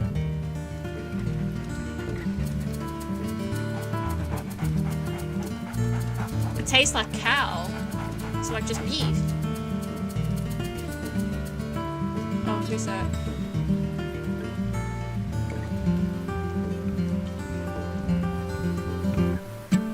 That's a bull elk, I think.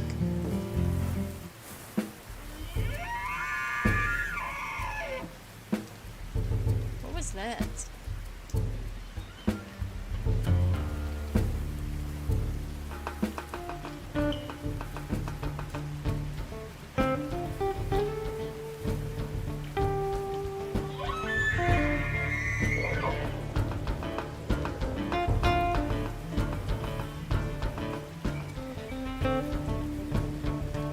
I don't know if I should take that as a compliment or not, Zero.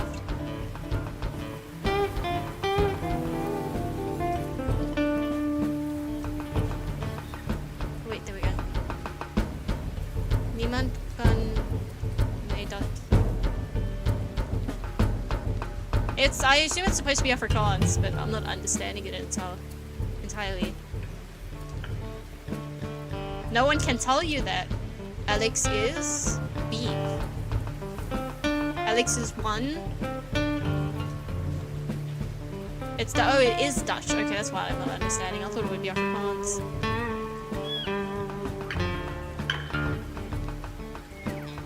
See, the thing is, there's apparently ones in the herd that are unhealthy.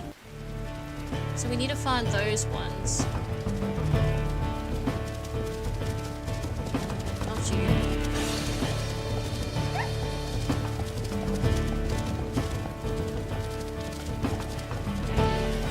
And apparently the side in that also does more damage.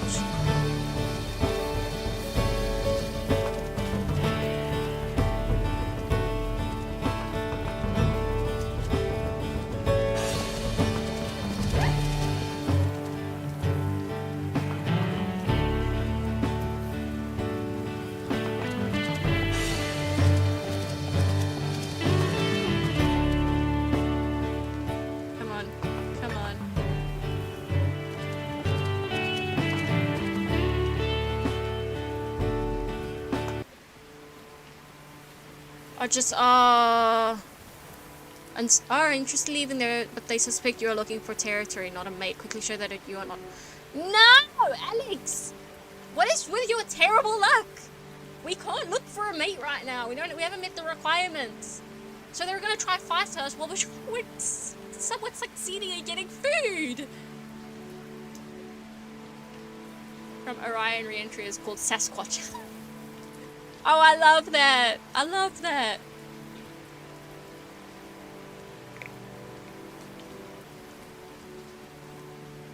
Oh my genade.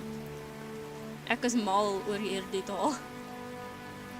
Do you like it? Alex does. Like, come on. No, I'm not ready. Let's see. See if we can chase them.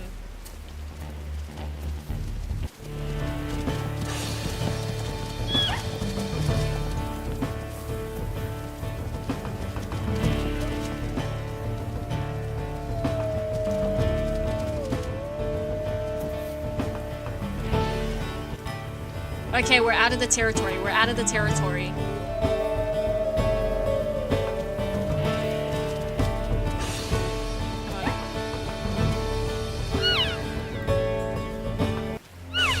Come on.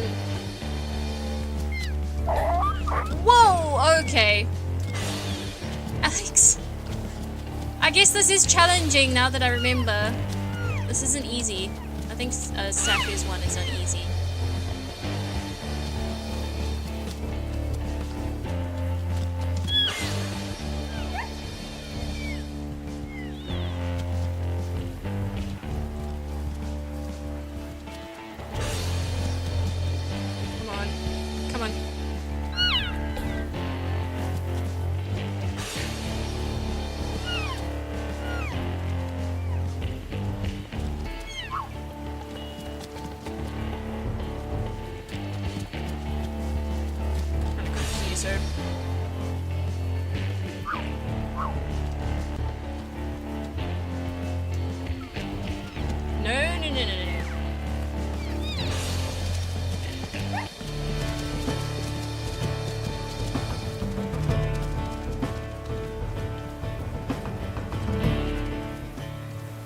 She's slower now because obviously she's hurt.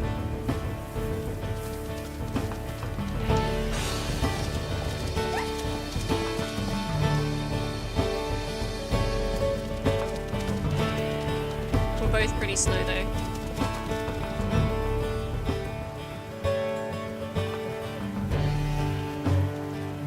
Okay, we can build up some stamina.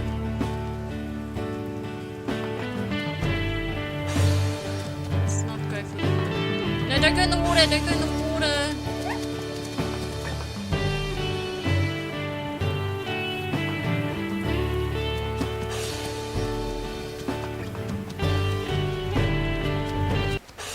Come on! Oh my word, I'm focusing so hard right now. I've got to keep an eye on Alex's health as well, because we don't want to end this quick.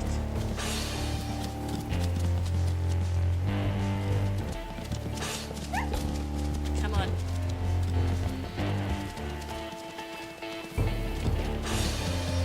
She must be too injured to swim.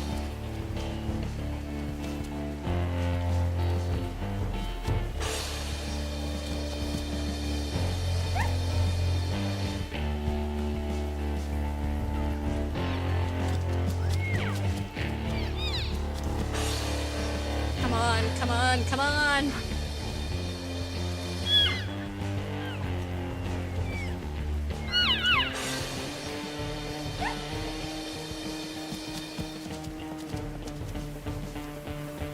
Just one more bite. One more bite. There we go. Finally. Jay, hello. 17 minutes. Okay, hold on. I think we're gonna change over in a minute now. ENVtuber. Huh? Coffee does numbers on your brain. I'm gonna need it. Oh, I might quickly go make a tea before we watch the live stream. Have a tea. You see now, I think I'm gonna move over there so he can try rest, but still keep the carcass inside, so hopefully no bear shows up. Alex cannot fight a bear right now, let's hell.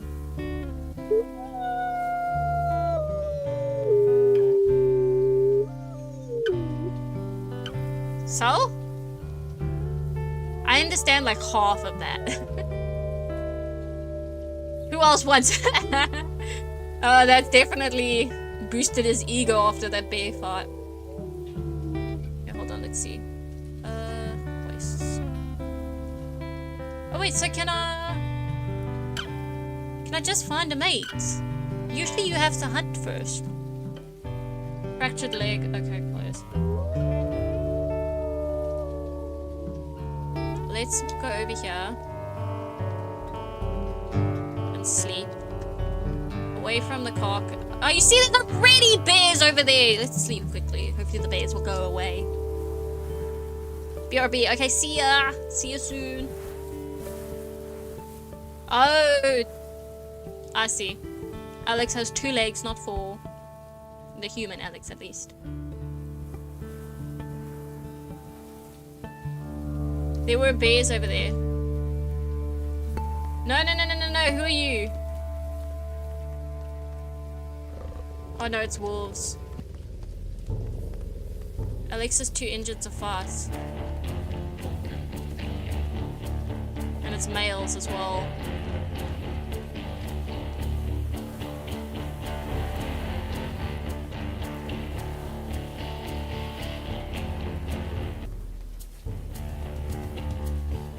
What if we show submission? Sorry to put you through this, Alex, but no, they're more aggressive still. I don't think you can. I'm hurt. I just want a bit of food, please. No, no, no, no, no, no, no. Okay. We got a little bit of food in. We don't really need any more. Wrong way. How humiliating me. You're just gonna keep talking in Afrikaans. Don't think you've won, okay? But I think we are gonna leave it here for now. We'll sleep again.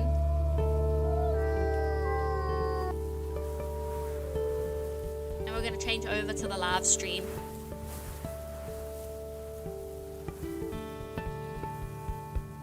Hopefully some of Alexa's injuries are healed. There we go, mine injury healed.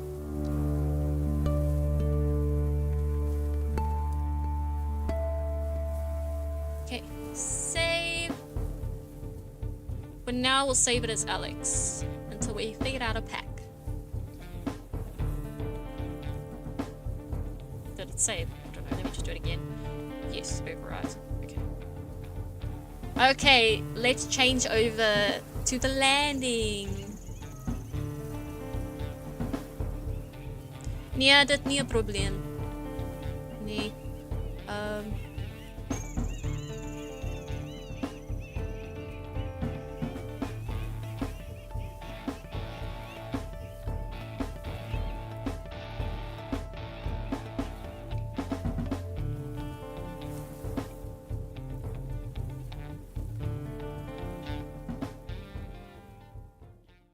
There we go.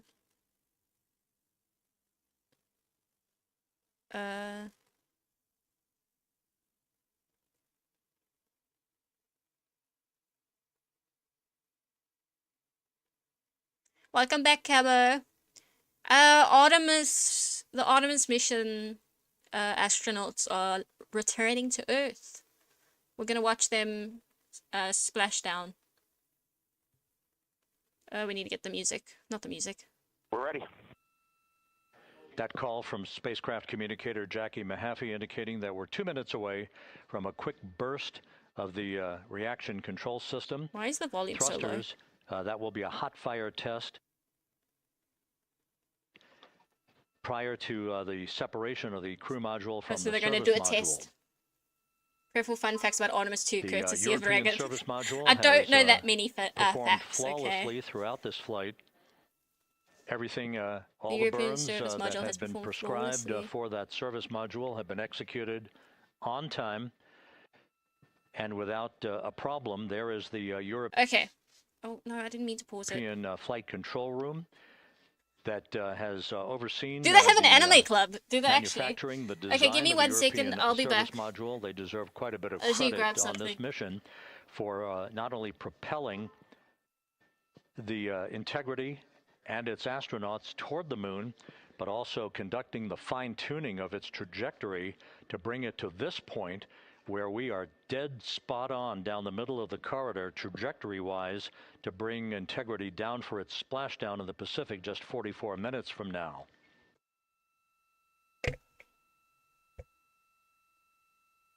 I'm watching the NASA live stream. Something wrong with me. What's wrong with me?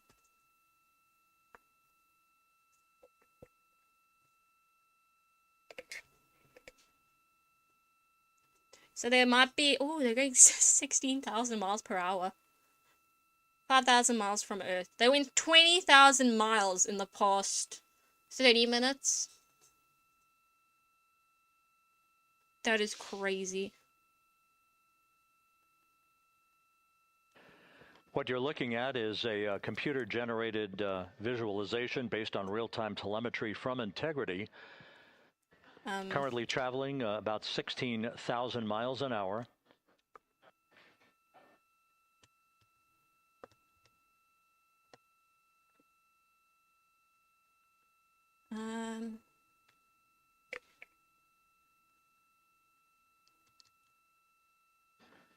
Integrity traveling about 16,000 miles an hour. For the prop cautions, we're taking a look. There we go. Copy that. Oh, what Now platform? just about I'm on 5,100 TikTok and miles from YT. Earth. Splashdown Oh, scheduled well, the 43 NASA one minutes is from on now. YT as well. We're just 9.5 minutes away from the crew module service module separation.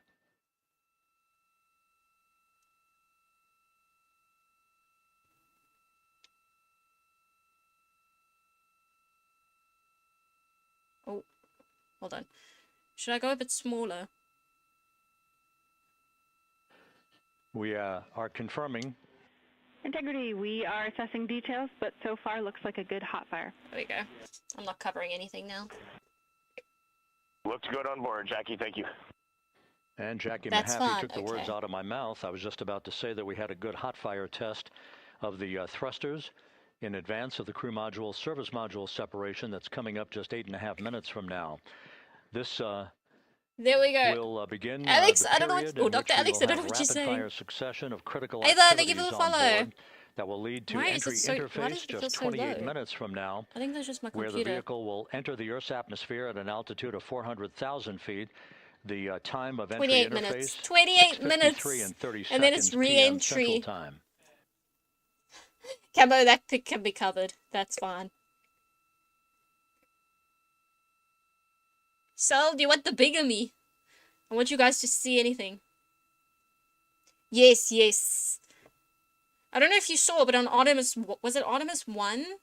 The heat shield had little dents in it. Not dents, cavities in it that they had to fix.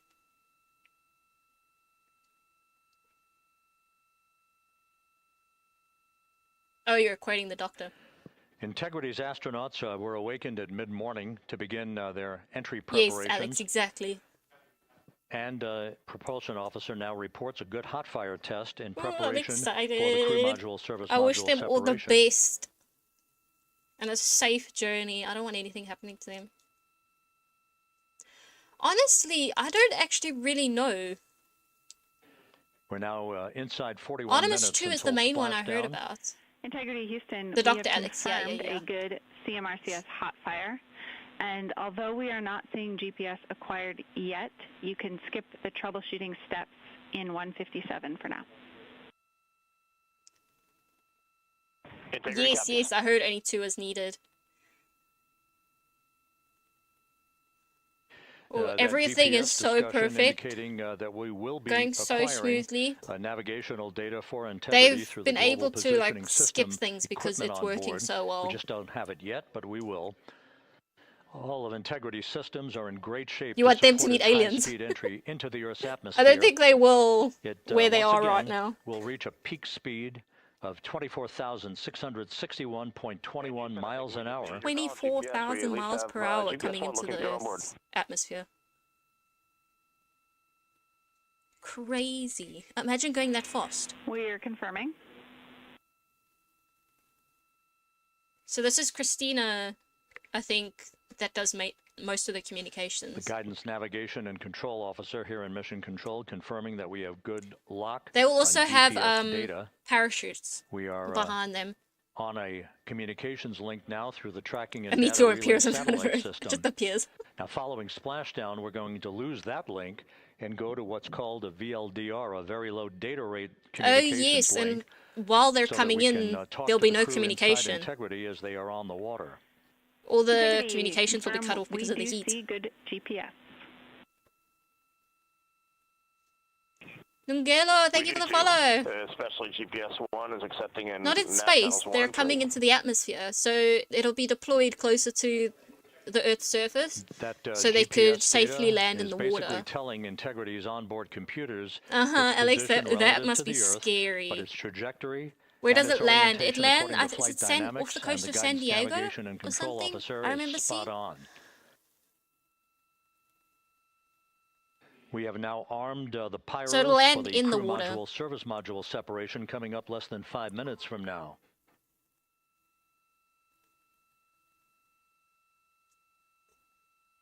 Hold on. Once again, just 10 seconds after entry interface, we will see Integrity reaching its peak speed of 24,661.21 miles per hour. I might run and go get just my other seconds headphones before because we these ones are begin a really quiet 6-minute for some blackout reason. period. Integrity Houston. So I'll be. Your vehicle is in a good config for CM-SM SEP and go for CM raise. I'll be back in a minute. Just give me 2 seconds. Don't let them land without me, okay? Go for CM raise.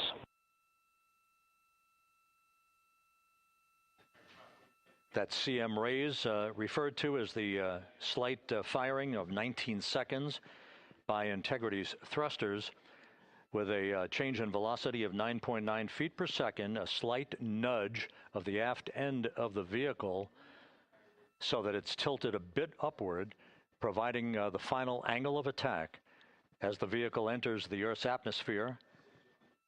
This being the mitigating factor that will reduce heat loads on the heat shield as we reach a point downrange from the start of entry interface, some 1,701 nautical miles to the splashdown site.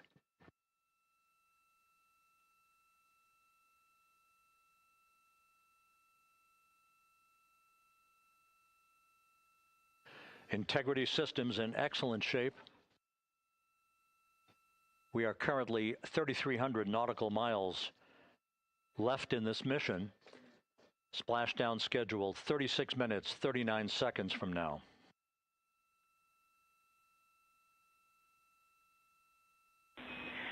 Integrity Houston, for the 2 enabled prop cautions, what happened is while the thrusters were firing, multiple pressure sensors on each of the strings diverged a bit from each other. Those limits look to be set pretty tight. We think it could happen again when the thrusters fire in the future, so we are going to suppress those messages. We concur with suppress, not inhibit. Thank you. That exchange between Jackie Mahaffey, our Capcom for tonight, and Reed Wiseman aboard Integrity, indicating basically to ignore sensor data. All of Integrity systems are in good shape.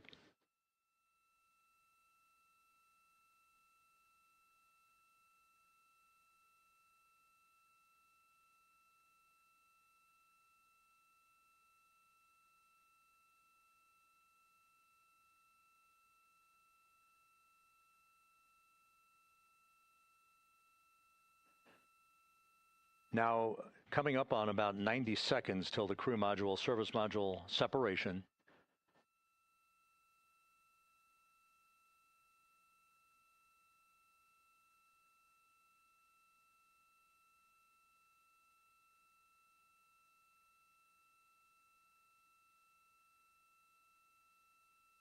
All quiet here in Mission Control as we enter the most critical phase of the completion of this flight. All of the preparatory activities leading up to the vehicle entering the Earth's atmosphere just 21 minutes from now.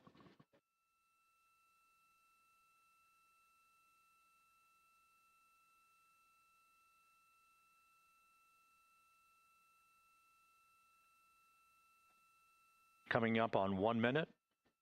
Mark 1 minute till crew module, service module separation.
And we have confirmation of crew module, service module separation, and a great view, albeit momentarily.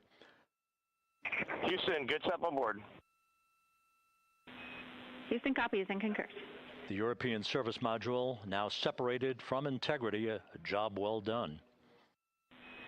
Integrity, no action for the 4 CDH cautions. Those are SM related, not applicable. Integrity.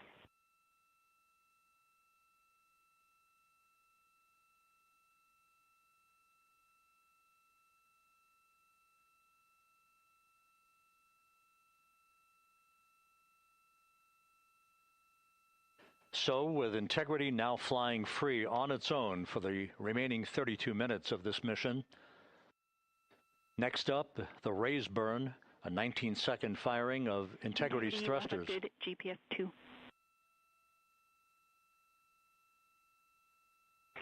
Integrity copies, good GPS 2.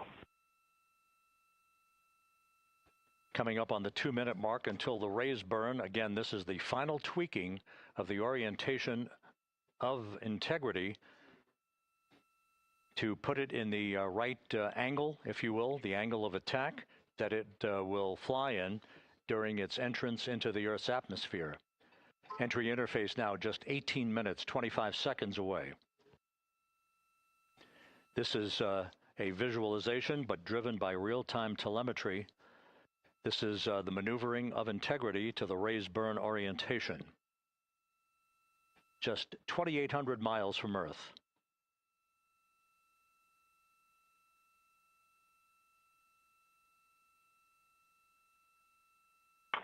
Houston, we got a great view of the European service module out the window with the sun hitting the side and the solar rays and the NASA worm right there. It's a beautiful looking machine. Roger.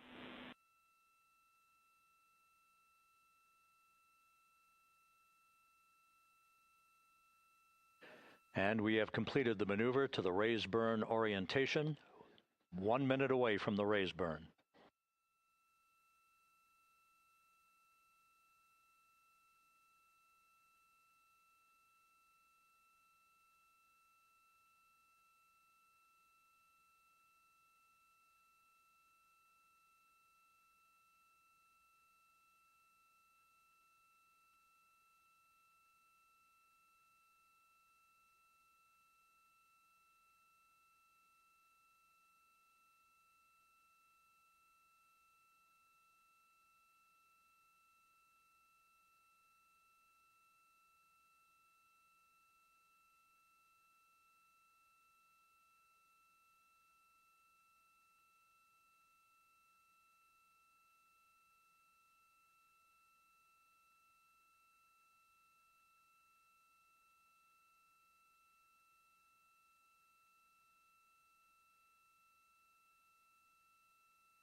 And the crew module raise burn is underway, a 19-second firing of the thrusters, and we have a completion of the burn.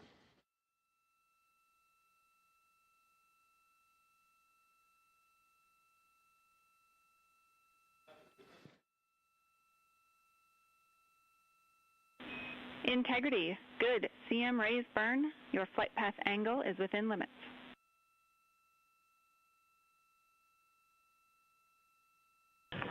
Integrity copies. Looks good on board, Jackie. So the final maneuver is now complete. Our trajectory for a splashdown in the Pacific 29 minutes from now is set and will not be amended any further.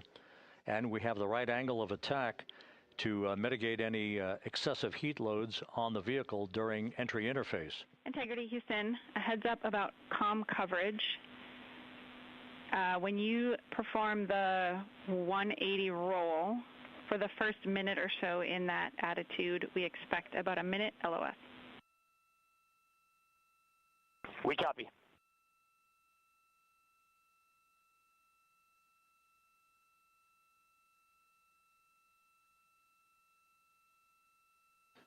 So for those who are watching, The series of events coming up, we will enter the first traces of Earth's atmosphere 14 minutes, 45 seconds from now. 6:53 and 30 seconds is what is pegged for entry interface at an altitude of 400,000 feet, traveling at approximately 34,800 feet per second, range to touchdown or splashdown 1,701 nautical miles. 24 seconds after entry interface, we will enter a 6-minute blackout period in which we will lose communications with the crew. This is expected due to the buildup of plasma around the vehicle. That's an ionization effect due to the collision, if you will, of the velocity of the spacecraft with the friction of the Earth's atmosphere. That 6-minute blackout is expected to begin at 6:53 and 54 seconds p.m. Central Time. During that period of time, we will reach our peak speed of 24,661 miles per hour. That comes just short, based on unofficial data from the flight dynamics officer right now, will come just short of the velocity record set by Apollo 10 of 24,791 miles per hour in 1969. We expect peak heating on the vehicle at 6:54 and 52 seconds p.m. Central Time, a minute and 22 seconds into entry interface. At that point, we will be just 204,000 feet above the Earth, traveling at 33,000 feet per second. The blackout period is expected to last 6 minutes. We expect that blackout period to end at 6:59 and 55 seconds p.m. Central Time. From the end of the blackout period until splashdown, it is just 7 minutes, at which point we'll start deploying the series of parachutes to slow integrity down to an ultimate splashdown velocity of just 19 miles an hour. We see the same, waiting for the 180 rolls.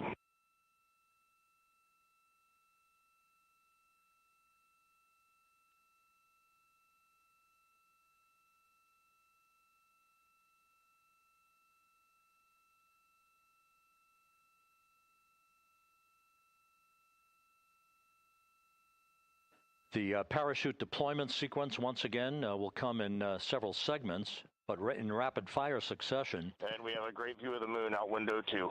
Looks a little smaller than yesterday. Guess we'll have to go back.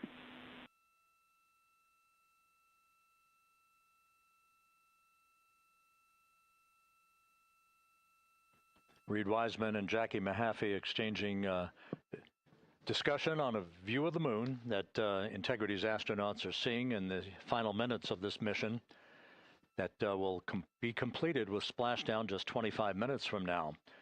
3 forward bay cover parachutes will be used to pull the forward bay cover off the top of the vehicle. Then 2 drogue parachutes will be deployed to slow and stabilize the crew module during its descent, followed by 3 pilot parachutes that will lift and deploy the main parachutes from the forward bay. The final sequence will have 3 main parachutes deployed. These will be 116 feet in diameter, each main parachute approximately 265 feet long when reefed. The parachutes will ultimately slow Integrity down from its peak speed of almost 33 times the speed of sound to a gentle 19 miles an hour at splashdown.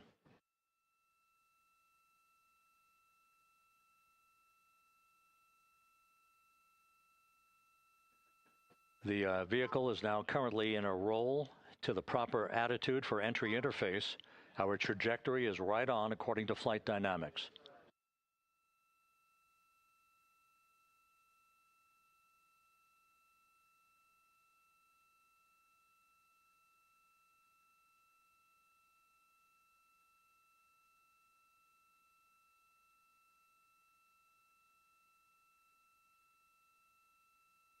Integrity is on a trajectory from southwest and northeast across the Pacific Ocean, descending at a rate of 15,000 feet per second.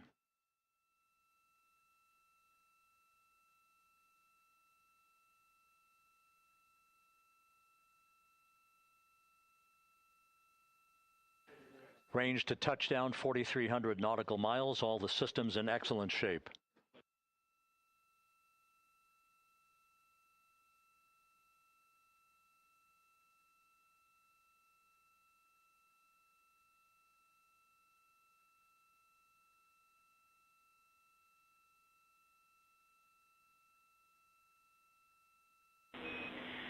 Integrity, Orion in the EI roll 180 attitude.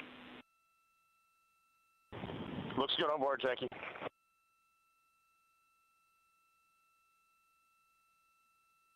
This view out of one of Integrity's windows.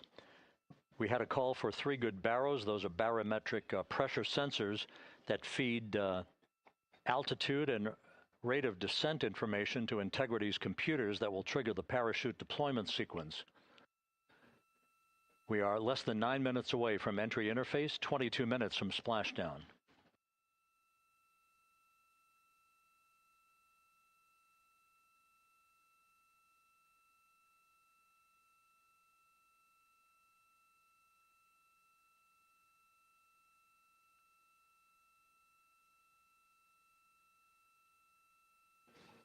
You can see the reflection of one of the crew members in the window.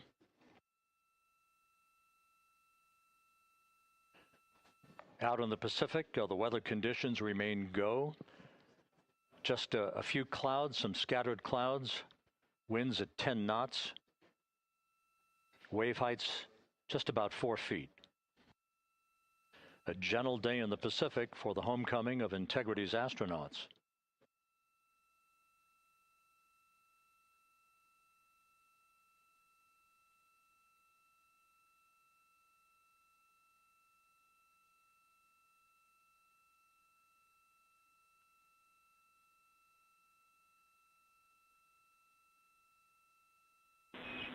Integrity back in EI attitude.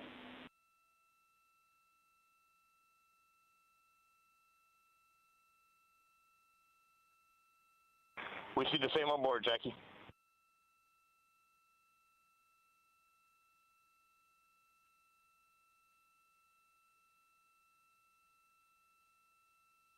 Houston, purge is complete. Crew and vehicle are configured for entry. Houston copies.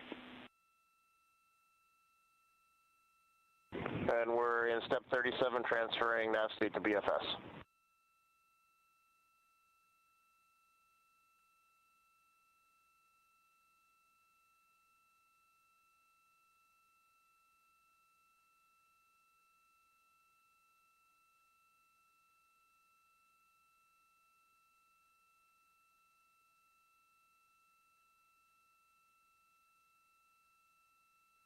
And Houston, in instruction 509, we are not below 0.2.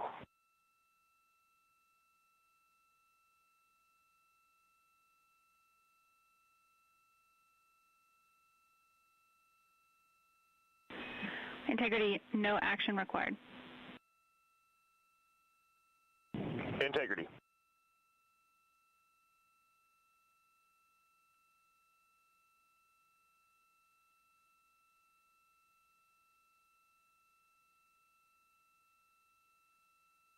Now 6 minutes away from entry interface. We will hit the first traces of Earth's atmosphere at an altitude of 400,000 feet, traveling about 34,882 feet per second. Range to splashdown at that point will be 1,701 nautical miles.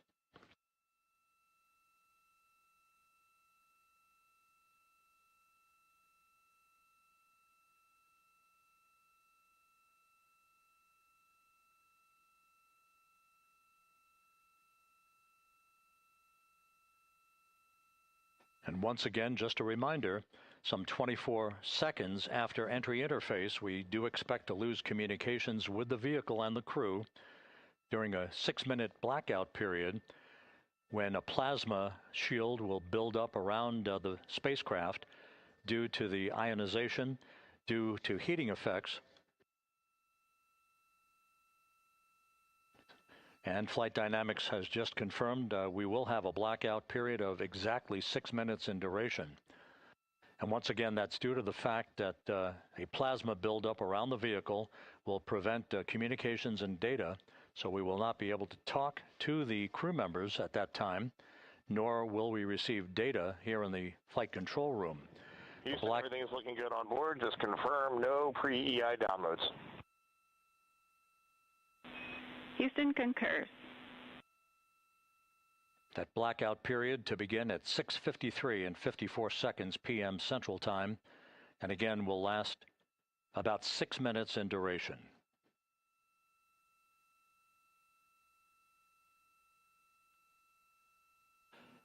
We're 4 minutes away from entry interface.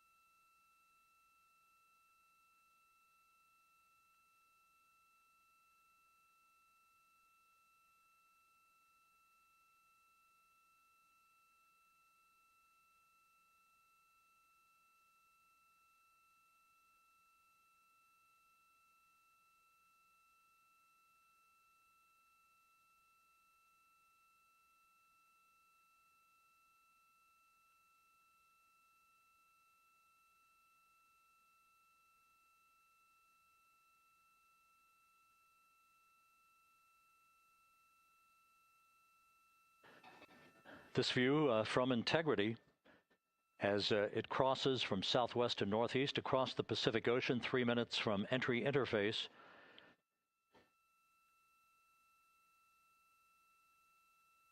"16.5 minutes till splashdown."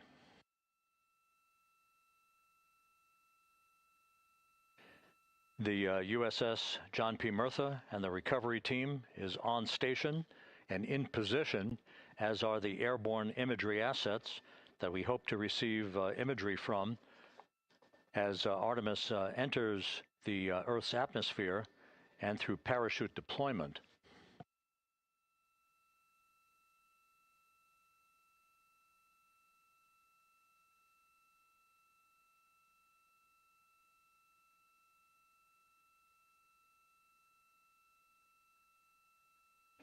All of Integrity's systems are in great shape. The crew is ready to complete its mission just 15.5 minutes from now. All of the activities today have gone off in perfect fashion. No issues with the vehicle, no issues with the crew. And the weather at the splashdown site is go.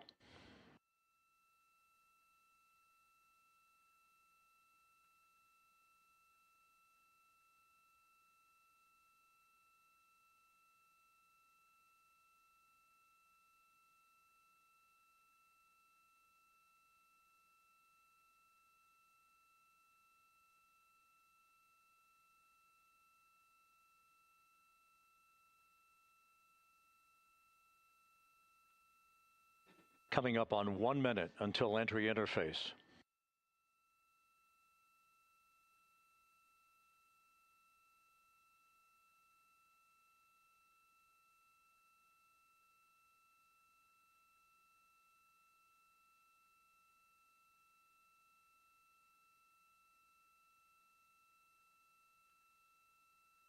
Mark 1 minute until entry interface. 1 minute, 20 seconds until the expected start of our 6-minute blackout. Integrity, 1 minute to a 6-minute blackout. Integrity.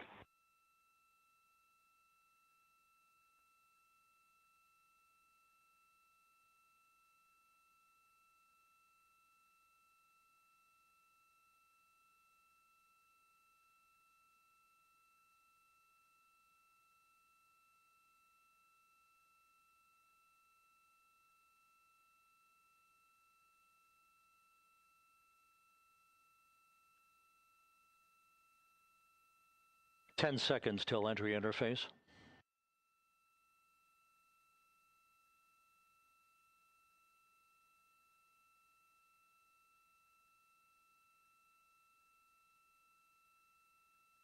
And we have crossed the threshold, now entering the Earth's atmosphere. We're at 400,000 feet, traveling 34,800 feet per second.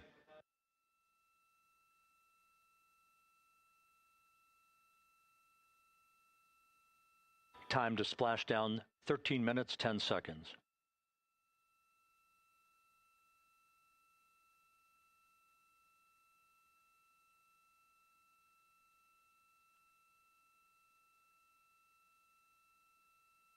And as predicted, we've entered our communications blackout. This will be a 6-minute blackout period. No voice, no data from the crew.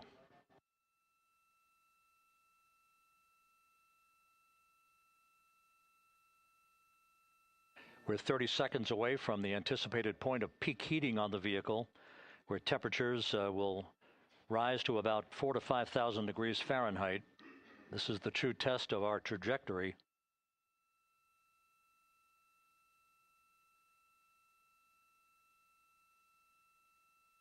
And from the G5 aircraft in the vicinity of the splashdown zone, this view of integrity.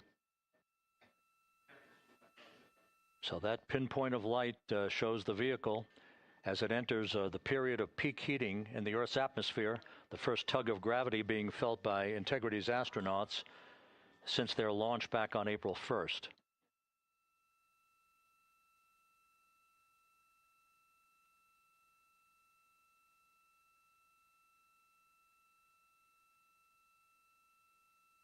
Four and a half minutes until the end of the blackout period. Time to splashdown, 11 minutes, 33 seconds.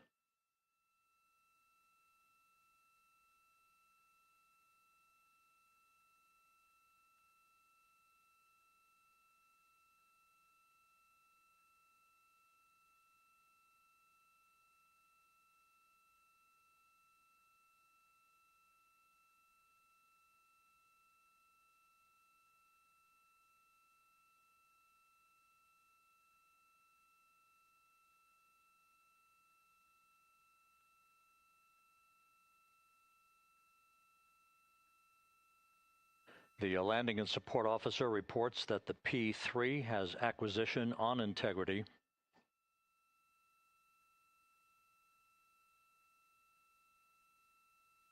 Three and a half minutes left in this blackout period.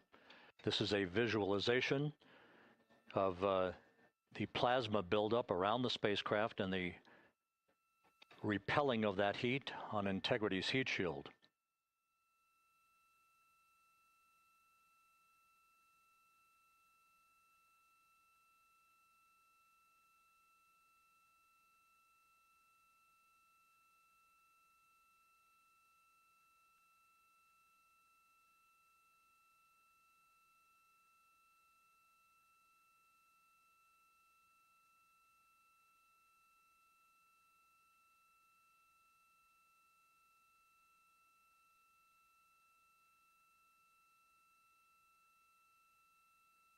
Flight Dynamics reports that airborne assets in the vicinity of the splashdown zone do have a visual on Integrity. Still 2 minutes and 40 seconds left in our blackout period. Time to splashdown, 9 minutes, 35 seconds.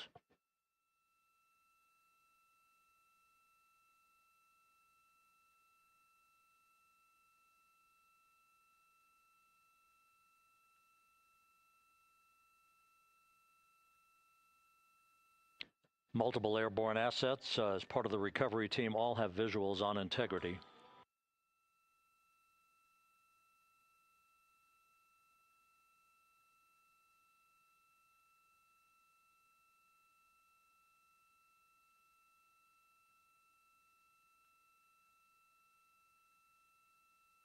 And the WB-57 flying in the splashdown zone also has a visual. And the Navy helos also have visuals.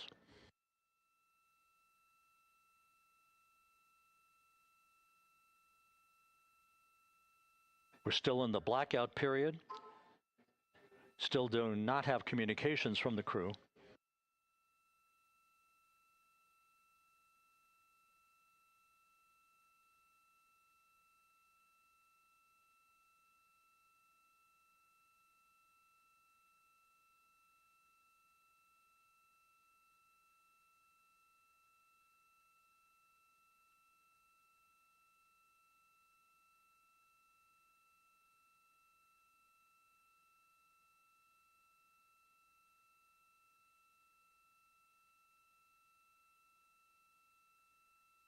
We're standing by for communications from the crew. We should be out of the blackout period less than a minute from now.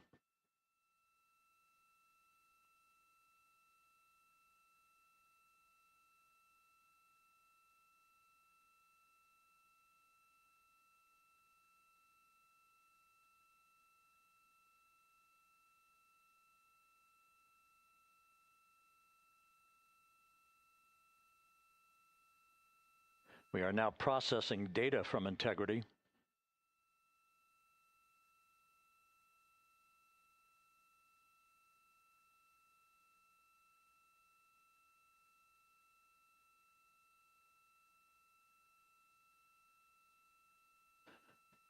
Landing and support officer reports the small boats are en route to the splashdown target zone.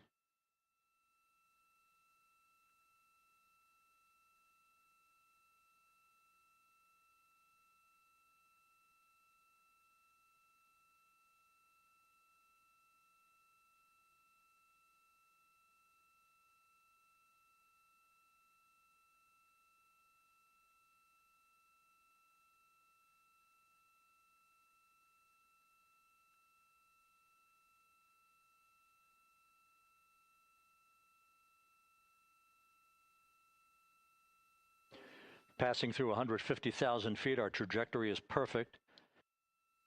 We're getting intermittent views of Integrity. Still waiting to establish voice communication.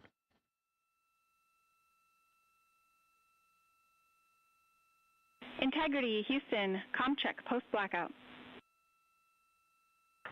Houston, Integrity, we have you loud and clear. Your trajectory is nominal, and your recovery teams have visual. Guidance looks good. No action for the enabled internal camera controller fail. Big cheers from the viewing room here in Mission Control as voice communication reestablished with Commander Reed Wiseman. For America and a waiting world, Integrity is 5.5 minutes away from coming home.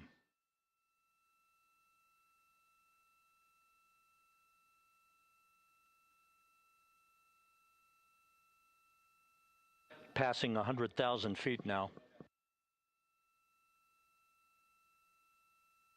Range to splashdown 19 nautical miles.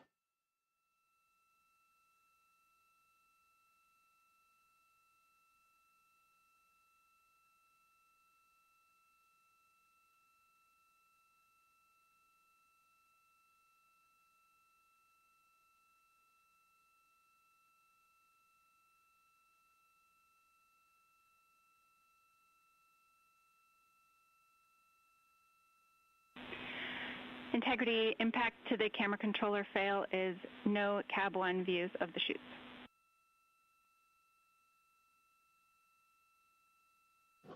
Integrity. We're processing good data through the GPS system. A good view of Integrity, time to splashdown 4.5 minutes.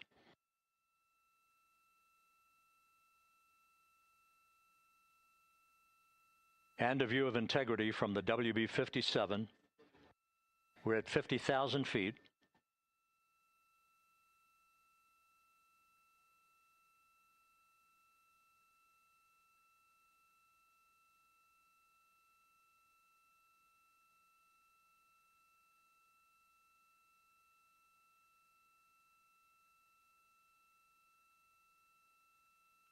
The pyros are armed for forward bay covered jettison.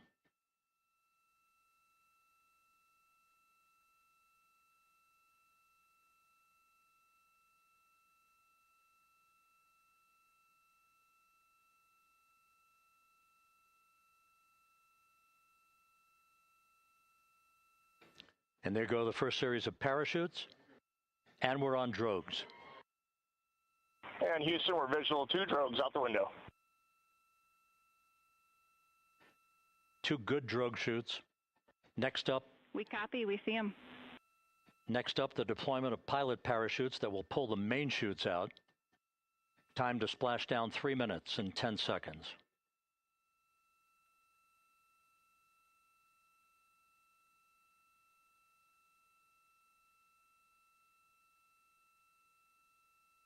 Perfect descent rate according to flight Integrity, dynamics. good rates on 2 drogues. We see the same on board.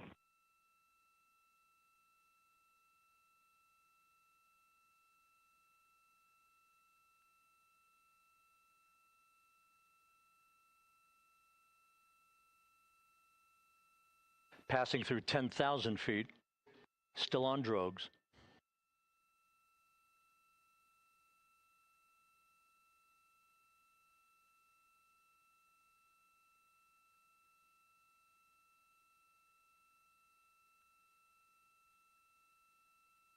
Main chute deploy. We're at 5,000 feet.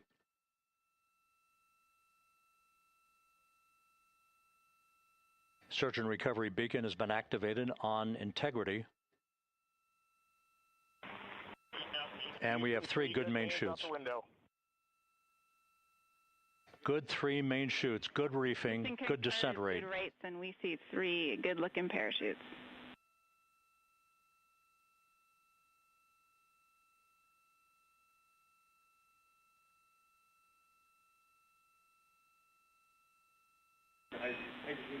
Integrity. Cabin pressure indicates no need for hydrazine checks.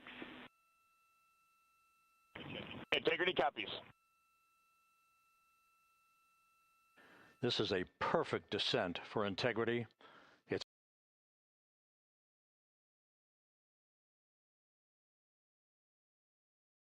crew sounding hail and hearty on board. Time to splashdown 1 minute 15 seconds.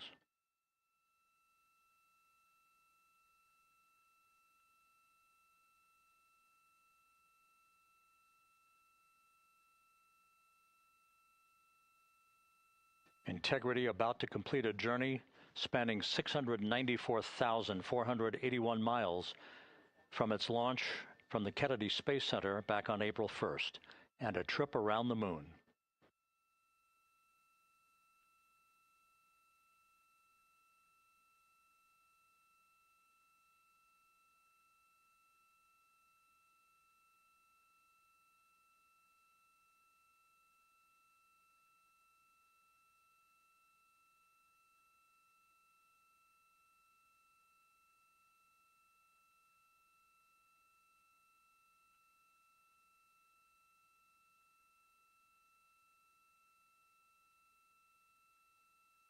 Passing through 1,000 feet.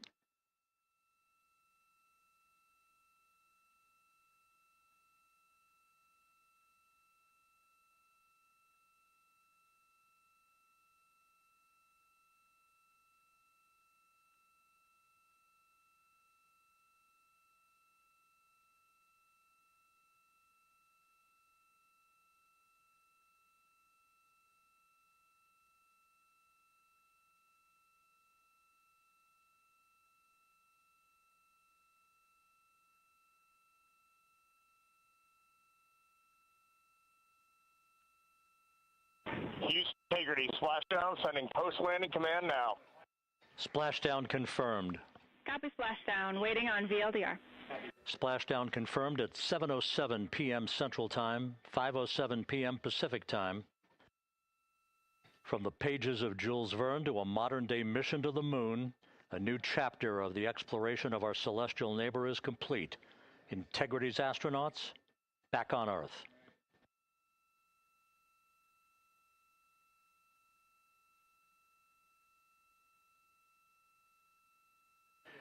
And the landing and support officer reports the vehicle is stable 1.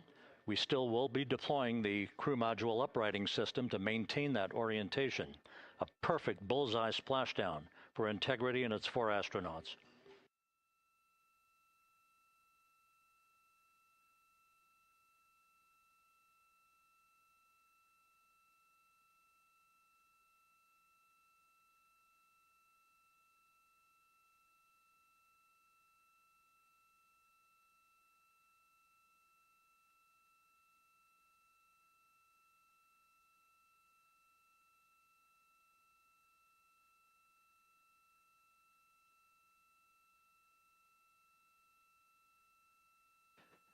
The unofficial splashdown time 7:07 and 47 seconds p.m. Central Time. We'll get that refined for you.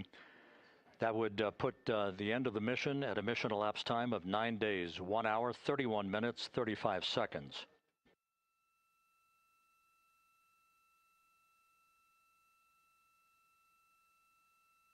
And we're configuring for very low data rate.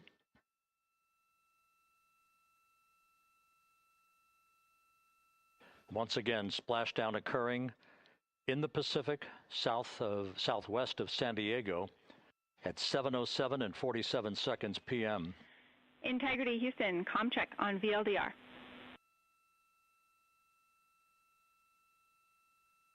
Houston, we have you loud and clear on VLDR. How else?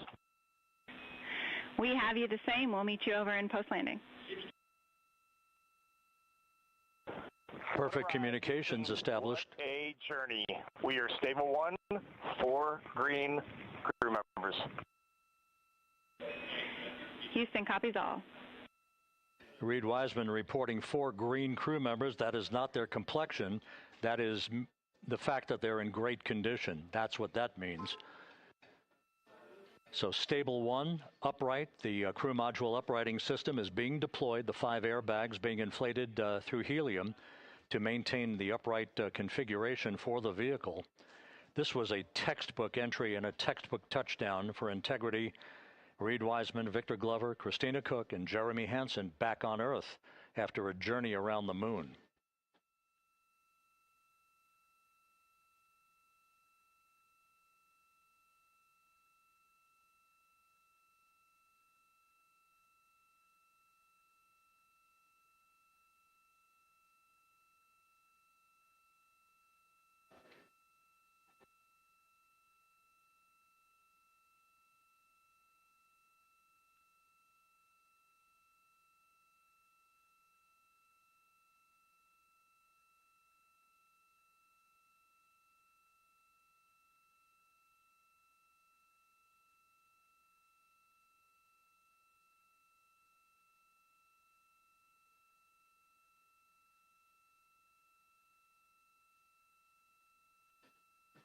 We continue to monitor the functioning of the CMOOS system. The airbags are being inflated to maintain a stable 1 or upright configuration. And there's a good view from one of the naval helicopters hovering overhead. Reed Wiseman reporting 4 green crew members, meaning they're all in excellent shape.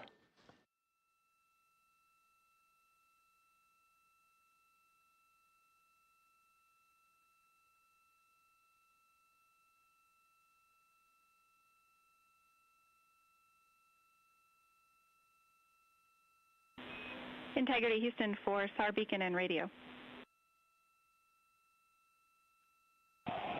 SAR beacon is in for 06, and we're powering the radio now. Go ahead. We see the beacon on. However, the recovery team is not seeing the signal. Your SAR radio uses the same antenna, so you may run into trouble with the radio.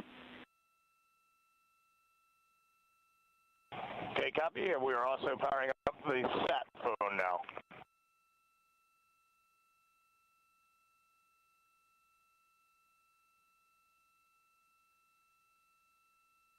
So Integrity is in great shape, and as the crew continues its post-splashdown timelined activities on board, Reed Wiseman once again reporting that all 4 crew members are in excellent shape. And we have 5 inflated airbags to maintain an upright configuration so that the recovery team can now begin a slow approach to the vehicle. Meanwhile, here in the flight control room, Entry Flight Director Rick Henfling is polling his team of flight controllers for the start of powering down the vehicle after a thorough systems check. We have no toxic gases to be concerned about, so the recovery personnel can approach the vehicle, but not until we have powered down the spacecraft. That's expected to take a few more minutes.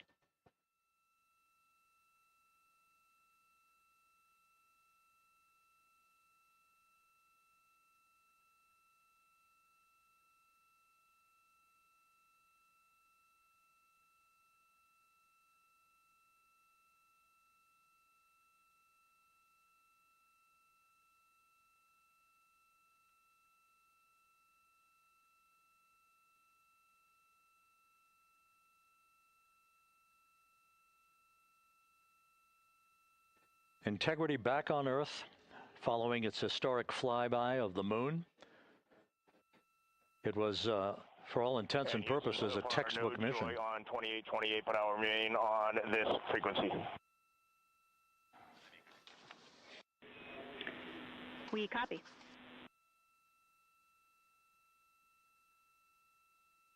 Reed Wiseman indicating some trouble with the SARSAT phone on board. But that's not an issue. What is more important is that the vehicle is solid. No issues as we begin the power down of the vehicle to begin the recovery process.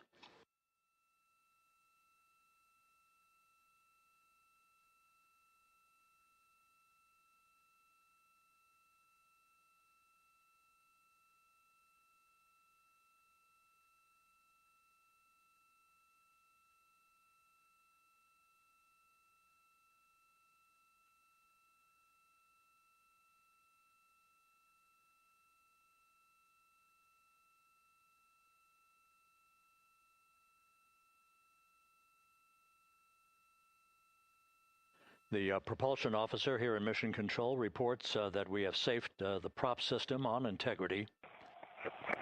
Can you say again? That was very weak and broken. Integrity, Houston did not call.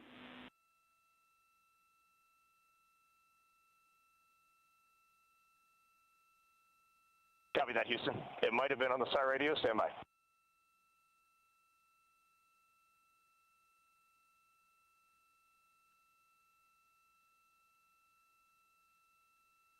All of the milestones were executed in perfect fashion.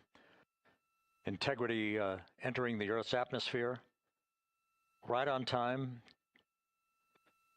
reaching its peak speed shortly after a blackout period began. We emerged from the blackout period, but the recovery imagery airborne assets were able to pick up Integrity's descent almost immediately through entry interface, tracking the vehicle all the way down. And finally, you saw the sequence of chute deployments. First, the forward bay cover being pulled off the top of the vehicle by a series of 3 parachutes. Then the drogue chutes were deployed, followed by the 3 main chutes that slowed the splashdown velocity of Integrity to just 19 miles an hour.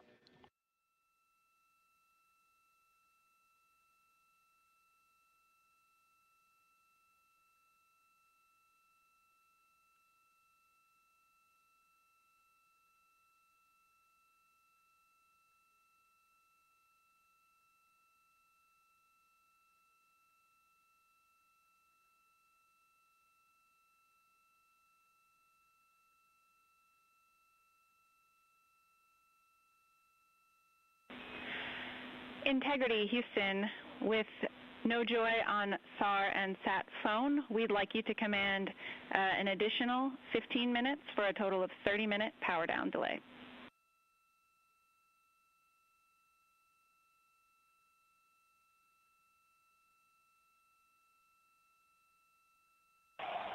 All right, Jackie, we have selected T/D+30. No joy on SAR radio or SAT phone. And stand by, we have the master diver on SAR radio. Please hold comms. Hey, Lily. Excuse me. Hey, Jackie, we just got the master diver on SAR.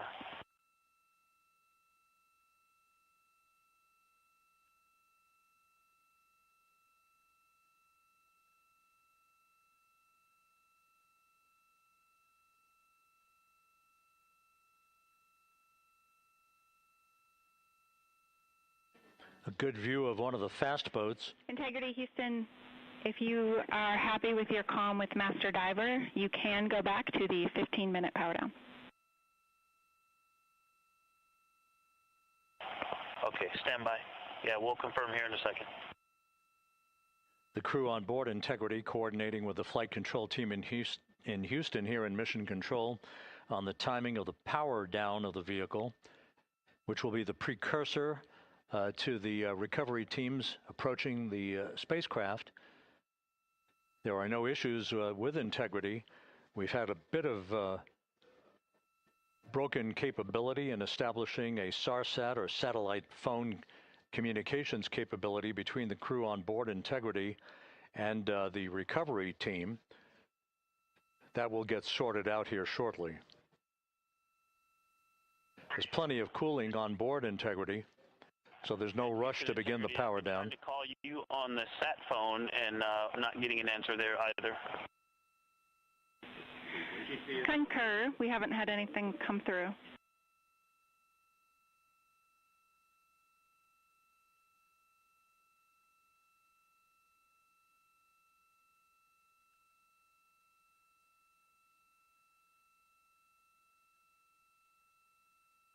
And Houston, if you could relay to recovery that we hear them, but it does not appear as though they are hearing us.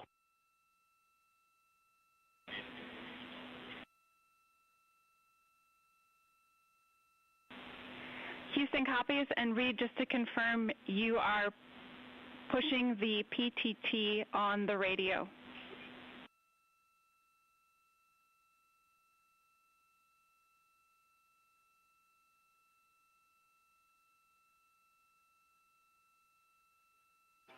So as we continue to sort out the communications between Integrity and the recovery teams, we are standing by for the initiation of the power down procedures that, as you see, the recovery teams are moving towards the side of the capsule.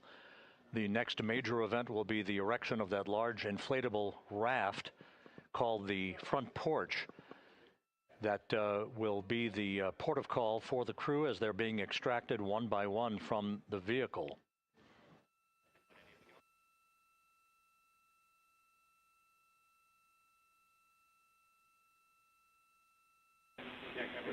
Integrity, Houston, for sat phone, we are going to attempt to call you.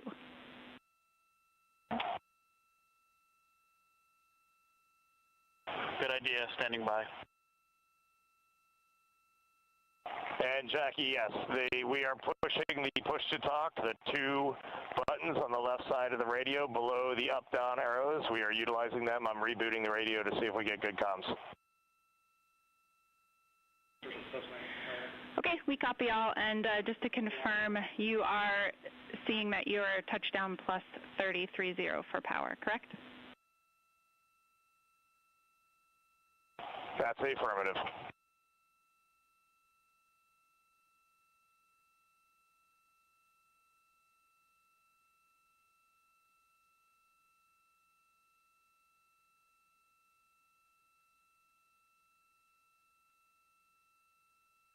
We are trying a backdoor approach to have mission control here call the crew on their satellite phone.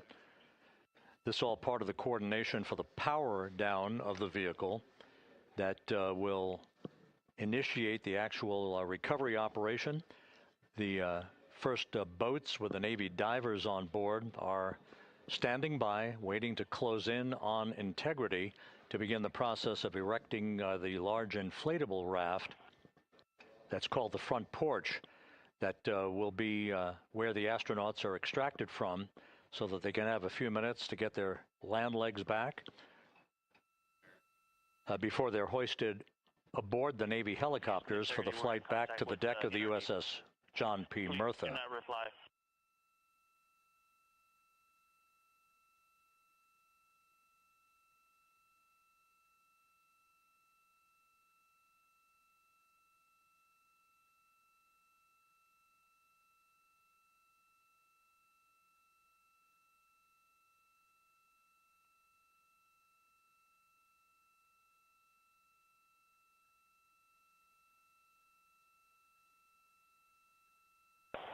And Houston, please don't reply. NRD, very weak,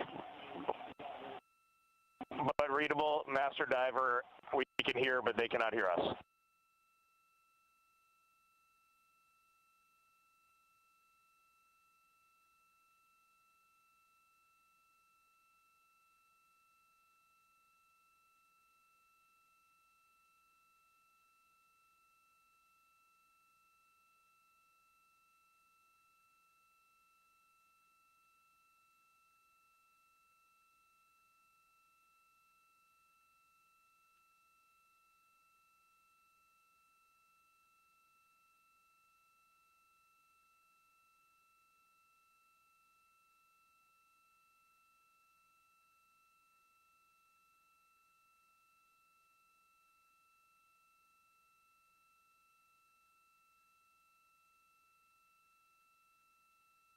And Houston on OE1, is there any chance to tie us into NRD?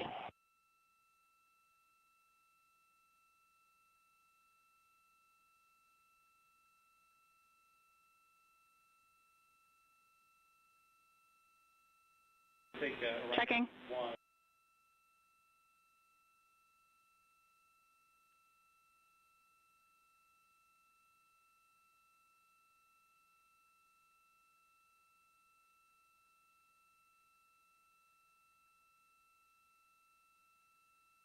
This is Mission Control Houston. While we stand by for the establishment of communications between Integrity and the recovery team that is basically standing by very close to the spacecraft, we're going to go to the deck of the USS John P. Murtha, where Megan Cruz is standing by with Administrator Jared Isaacman.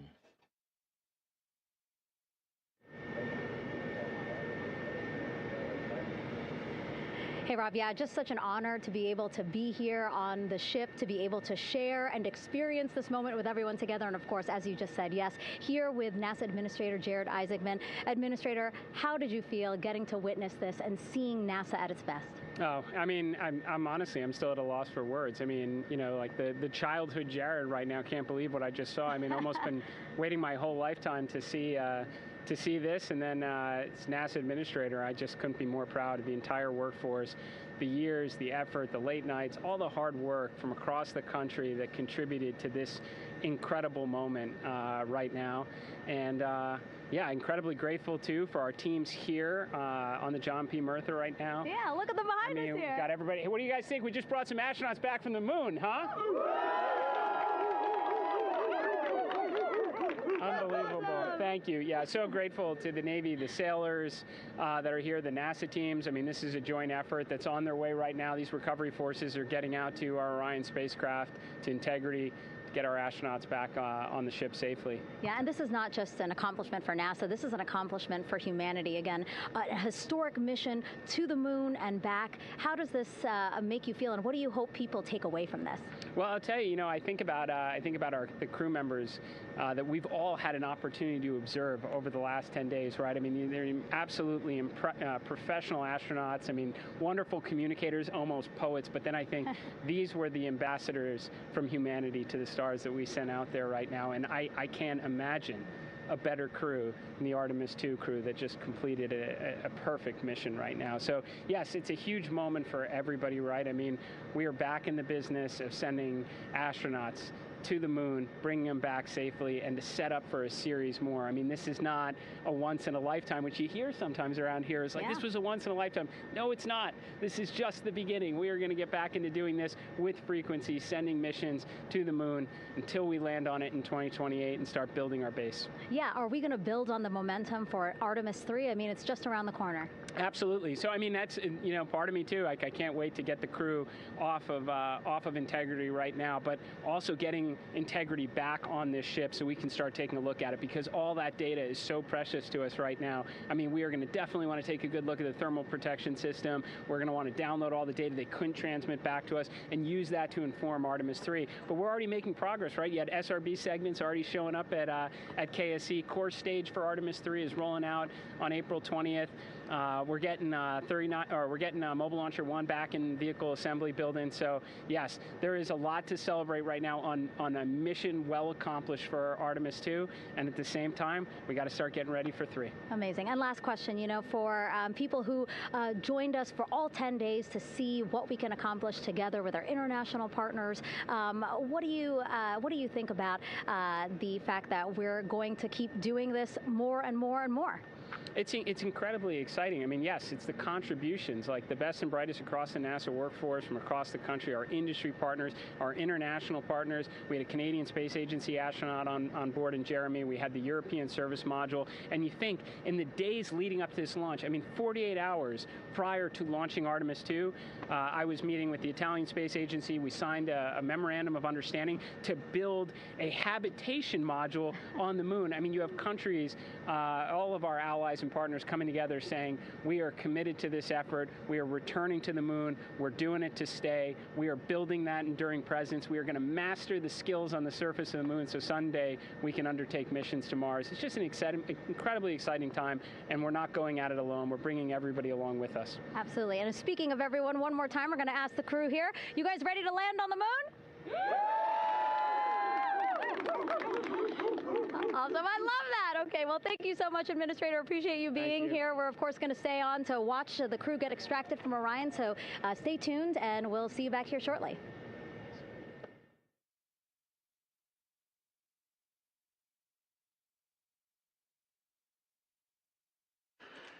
Thank you, Megan, and thank you, Administrator Isaacman. We are in the process of working to establish that communications link and to establish the procedures that will lead to the power down of the spacecraft, which is gently bobbing in the Pacific following a bullseye touchdown that occurred at 7:07 p.m. Central Time, 5:07 p.m. Pacific Time, 2.5 hours before sunset in the Pacific, southwest of San Diego. We have once again heard from the crew during that interview opportunity with the administrator, and we have 4 healthy crew members on board.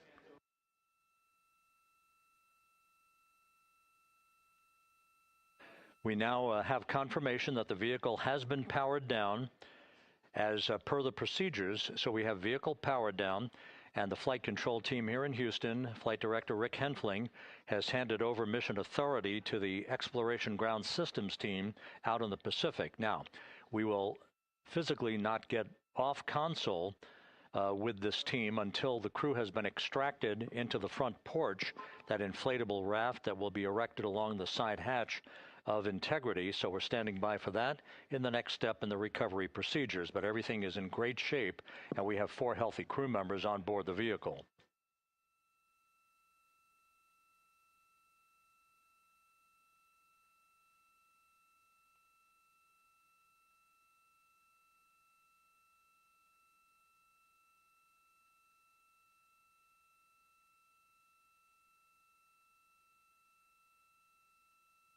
All of the entry events went by the book, no issues, perfect trajectory for Integrity that was culminated with one final raise burn to improve the angle of attack for the vehicle as it entered the Earth's atmosphere. All of that flight dynamics computation worked like a charm.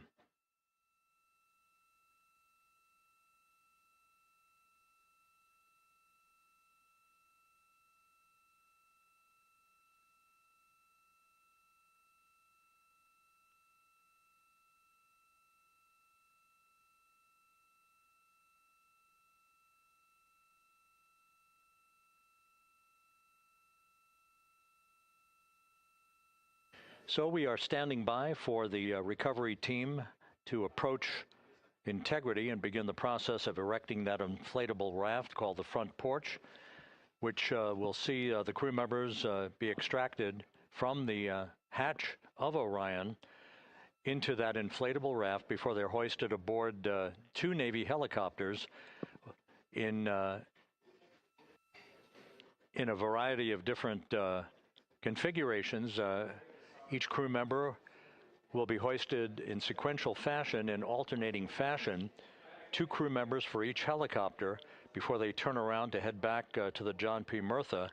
Once on the deck of the ship, they'll be brought into medical bay for comprehensive medical exams. But Reed Wiseman has reported several times that the crew is in excellent shape.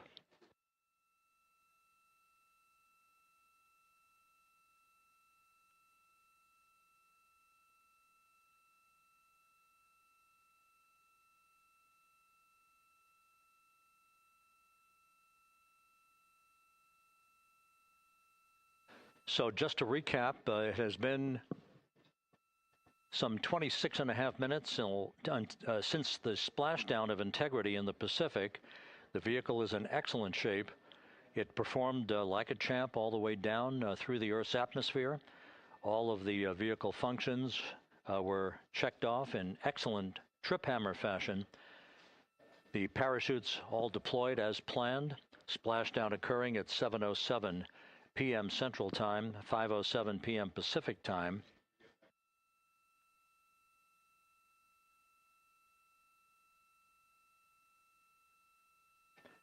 And after a bit of a tussle to try to establish a communications link with the recovery team, we were finally able to run through the procedures for the powering down of the vehicle. We've handed over mission authority to the Exploration Ground Systems folks out in the Pacific, and the recovery team will be approaching the vehicle shortly to erect the inflatable raft called the front porch before opening the hatch to Integrity to bring the crew members onto that raft before they're hoisted onto two Navy helicopters, two crew members for each helicopter, before they're flown back to the deck of the USS John P. Murtha.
This is Mission Control Houston. After talking to the flight dynamics folks, we have a bit of a refinement on the splashdown time for you. Their computation shows a splashdown time of 7:07 and 27 seconds p.m. Central Time, 7:07 and 27 seconds p.m. Central Time.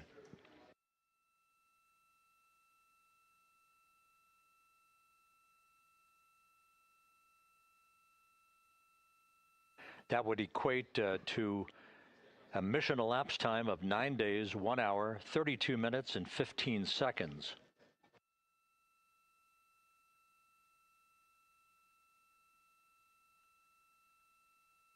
Once again, from Flight Dynamics, a splashdown time of 7:07 and 27 seconds p.m. Central Time. That would equate to a mission elapsed time of 9 days, 1 hour, 32 minutes, and 15 seconds.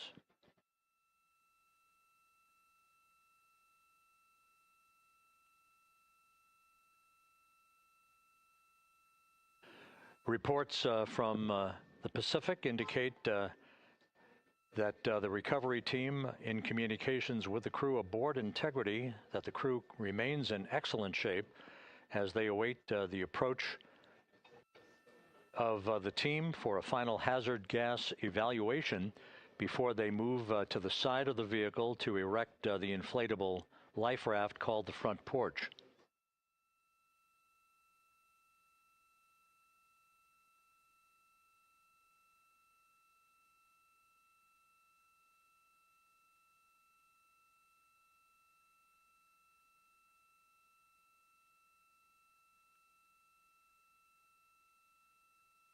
Again, no issues with Integrity. The vehicle is powered down. All of its systems are now safed. We have handed over mission authority to the Exploration Ground Systems folks in the Pacific, but we will not stand down and have the entry flight control team depart its positions until that inflatable raft, the front porch, is erected, the hatch open, and the crew having exited the vehicle. So that's the next step in the recovery process that will lead to the hoisting of the crew members. For 2 crew members for each helicopter, they'll be hoisted to a pair of Navy helicopters that will then fly a short distance back to the USS John P. Murtha. What you're looking at is one of the fast boats circling the vehicle to make a hazard assessment.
This is Mission Control Houston. Once again, you're watching the initiation of the recovery of the Artemis crew aboard Integrity.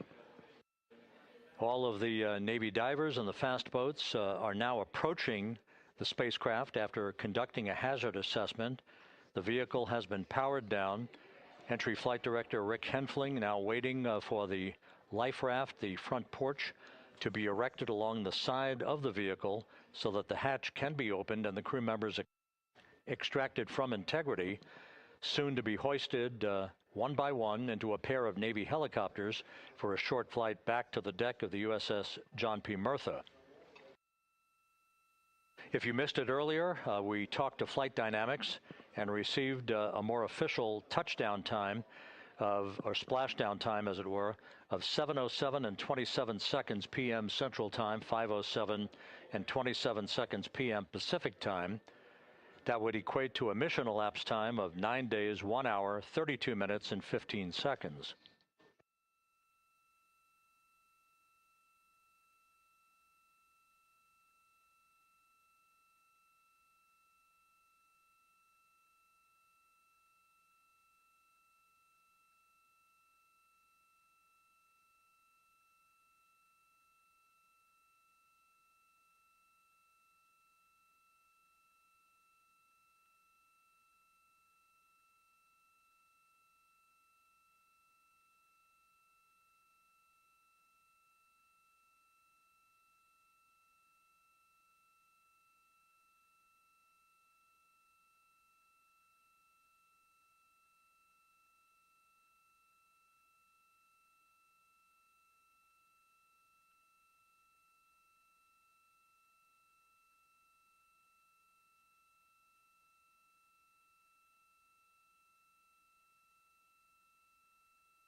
Continuing to get excellent views from the imagery assets out at sea in the Pacific of integrity. We continue to get good reports from the landing and support officer, who's in contact with the recovery team, that the crew is in excellent shape, no issues.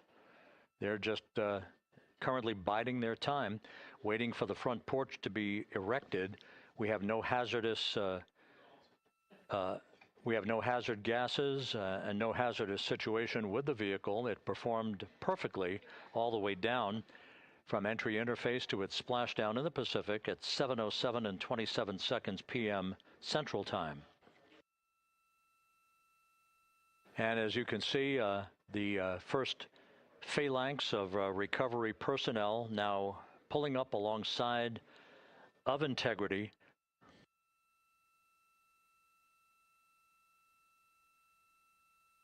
This includes Navy divers, a Navy flight surgeon, and other recovery personnel who have trained for several years for this recovery process.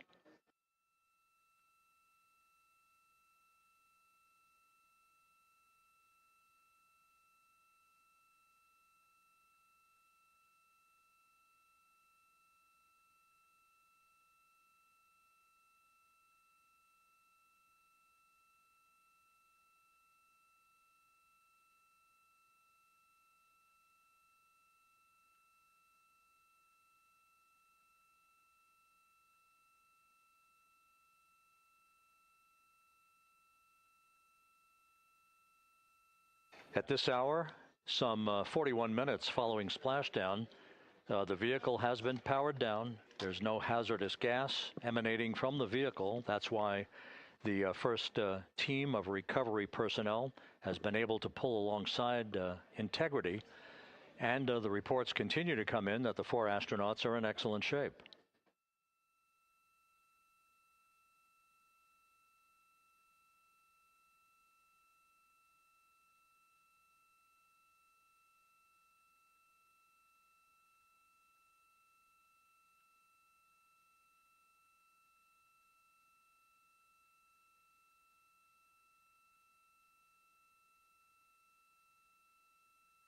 Yes.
This is Mission Control Houston, continuing to watch the initiation of the recovery of Integrity's astronauts.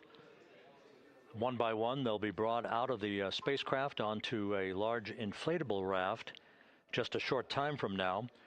In the meantime, we can go back to the USS John P. Murtha, where my colleague Megan Cruz is standing by to provide her situation report. Megan, can you hear us?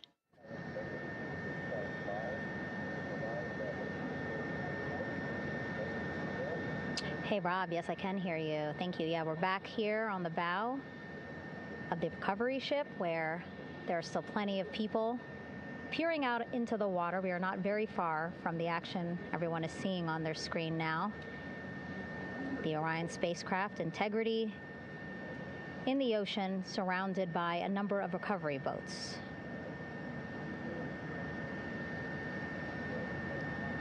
As Rob has been saying, in those recovery boats, NASA and Navy personnel specifically trained to get the astronauts out of Orion.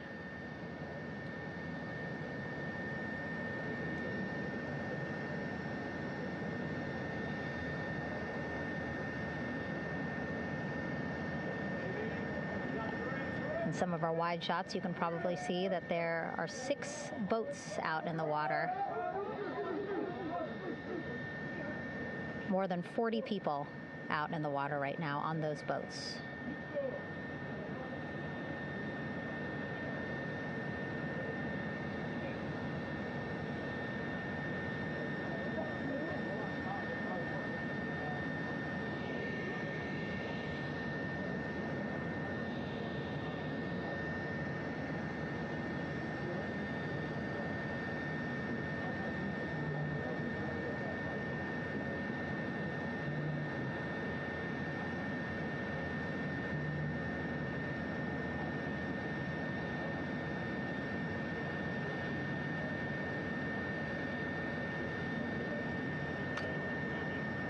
First order of business is to set up the front porch and the stabilization collar.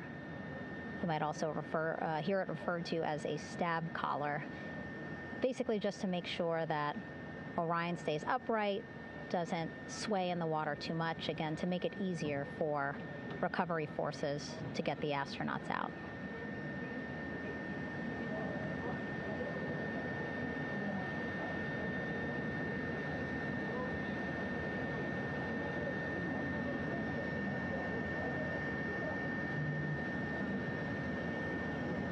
Again, we splashed down in the Pacific Ocean just after 5 p.m. Pacific time here. It's a requirement by NASA to be able to get the crew out of Orion within 2 hours of splashdown. So doing great on time so far. Plenty of time. No rush either. I was speaking to NASA flight surgeon Rick Schuring earlier in this broadcast, and he said to me, no rush to get the crew out. Just want to make sure that they're feeling good, and whenever they're ready to take their step out of Orion and onto that large raft, the front porch, folks will be ready.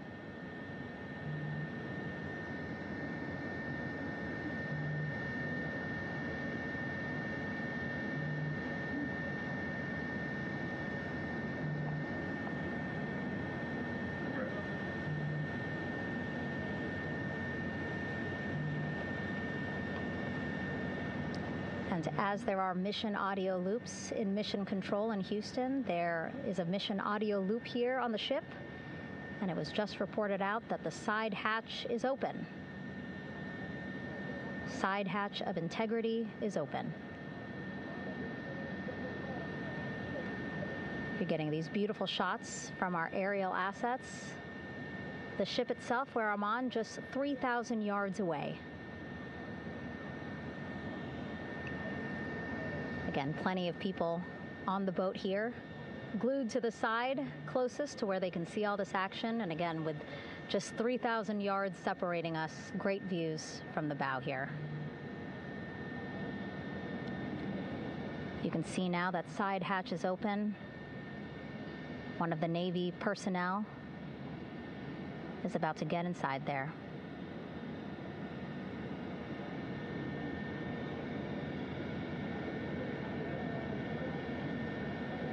In they go. In total, 4 will go into Orion.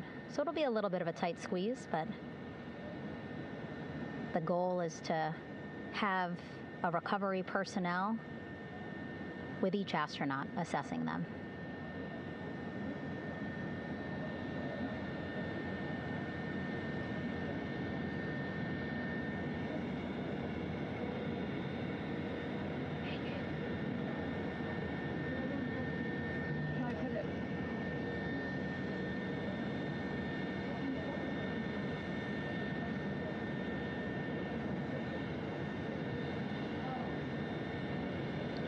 Boats getting closer now. Again, that one that's right up against Orion, those are the divers that will go in to the spacecraft to check on each of the astronauts. These other boats will begin doing a number of things, putting on that stabilization collar onto Orion, building that front porch. Eventually, they will retrieve the parachutes, as well as tow Orion back to the well deck of the recovery ship here.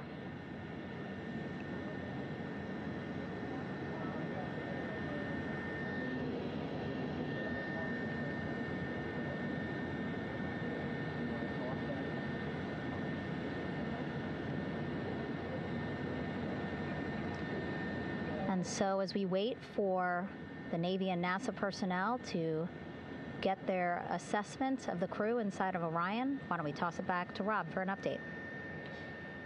Yeah, thank you, Megan. Here in Mission Control, Flight Director Rick Henfling and the entry team of flight controllers still on duty. The vehicle has been powered down for some time now. There are no hazardous gases emanating from Integrity. That, of course, allowed the recovery personnel to approach the vehicle and then open the hatch to begin the initial medical assessment of the crew, as you just indicated. Now we're standing by for the erection of that inflatable raft, the front porch, alongside of the vehicle that will enable the crew to be extracted one by one onto the raft, have a moment or two to get their land legs back before they're hoisted into 2 hovering Navy helicopters, 2 crew members for each helicopter, for a short flight back to the deck of the USS John P. Murtha.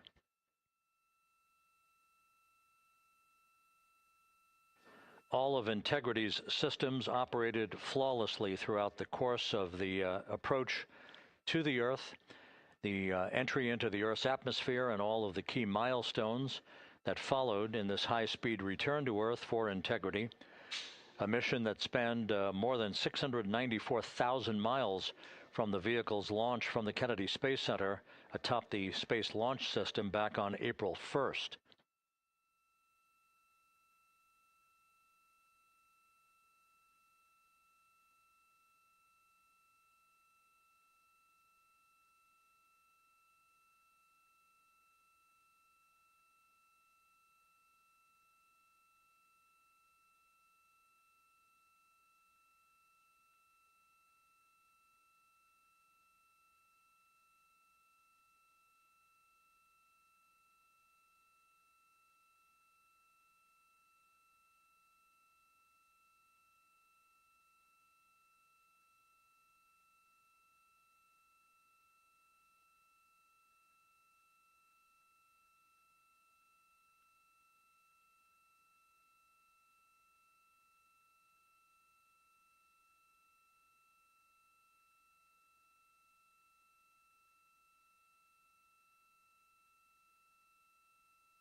As we mentioned at the top of the broadcast, the last time that the Apollo program saw a splashdown in the Pacific was Apollo 17 back on December 19th, 1972.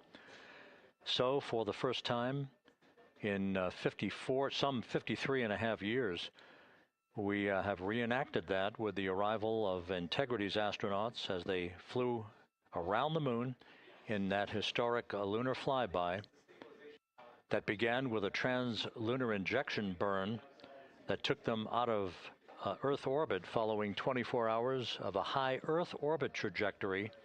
The high Earth orbit trajectory enabled flight controllers here to have a full 24 hours to evaluate the systems on Integrity and the condition of the crew before they would commit to flying to the moon.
With the side hatch of Orion having been opened to set the stage for the erection of the inflatable life raft, known as the front porch, to be erected alongside the spacecraft for the extraction of the crew. Let's play for you an interview that my colleague Megan Cruz conducted on the USS John P. Murtha with Navy diver First Class David McMahon that explains how this process is unfolding. Okay, Davey, so you and some of your team, one last look over of the stabilization collar, correct? Yes, ma'am. Okay, so what is this stabilization collar? This is what's going to stabilize the capsule out there in the ocean. We don't know how good the weather or the waves will be that day, so this will help prevent any unnecessary occurrences from happening, stabilizing the capsule and the astronauts inside. So basically this is a float that will go around Orion. I'm assuming that what they're doing right now, these are the lines that will attach the collar onto Orion? That is correct. And so what are they doing here? So we've got the lower line that will secure the inflation device before we inflate it. That gives us the go-ahead that it's secure in its space, and then we'll inflate it, and then once that is done, we'll undo all the carabiners and get this orange line on top tied in the same fashion, and then this will be secured to the capsule, and the astronauts can safely take their first steps out of the capsule onto the front porch. Okay, and how long will it take them to set up the stabilization collar? We should definitely be able to handle this in under 10 minutes. Okay, wow. And then you just mentioned the front porch. So basically after they set up this stabilization collar, then they set up what's called the front porch here. That's correct. Okay, and what's the front porch? Front porch is basically a bigger waiting room for the astronauts to sit in while we wait for the helicopters to show up and grab them. Okay, so the medical team that was inside with the crew, they're going to help them out and onto the front porch? That is correct. And then what happens here? We have higher trained medical personnel also on board the front porch that will give them lookovers and just make sure they're okay while we wait for the helicopters to show up. Okay. How does it feel, I mean, your team, you, to be part of a mission that's returning astronauts from the moon in more than 50 years? We all feel extremely honored to be a part of this, as well as a bigger mission for the Navy and joining up with NASA to do great things. Mm-hmm. And do you feel like you and your team are ready? Yes, very ready. Cool. All right, thank you so much. Thank you.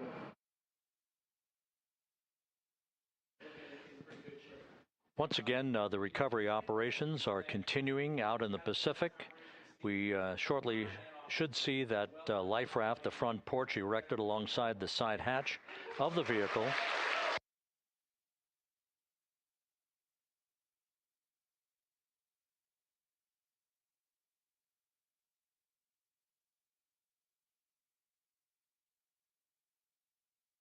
A number of flight controllers have come into the flight control room to receive congratulations from Entry Flight Director Rick Henfling. But we're going to stick with our operations out in the Pacific as we await the extraction of the 4 crew members who are reported to be in excellent condition.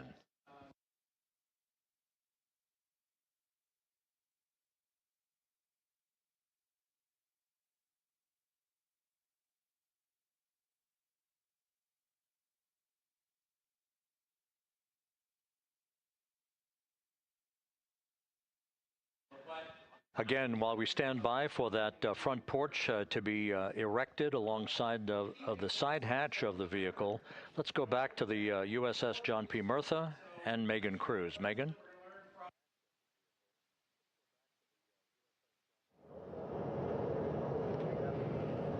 Hey, Rob. Pausing now to listen to some internal audio loops. Again, the operations team here on the ship communicating with everyone out on the water.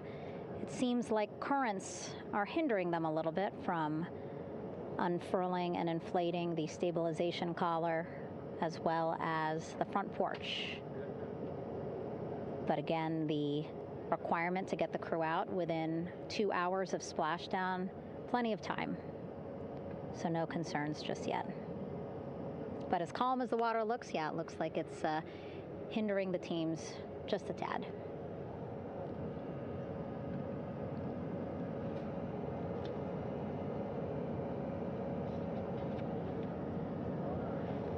You can see in some of our shots that side hatch still open. Again, inside there are now 8 people inside. 4 divers, Navy divers, all with medical training, each assigned to an astronaut each. Making sure that they're comfortable, feeling good.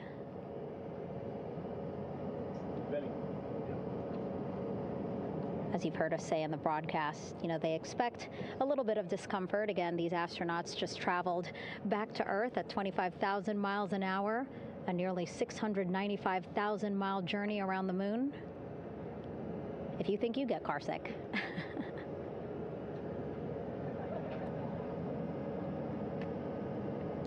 Again, 6 boats out there, lots of gear with them, just in case, right? As we said, the crew reported feeling great, but again, all those folks out there in case they weren't, right? NASA is all about making sure we think about every situation that can happen, and so, of course, wanted to be ready in case any of our astronauts needed more medical attention while out there in the water.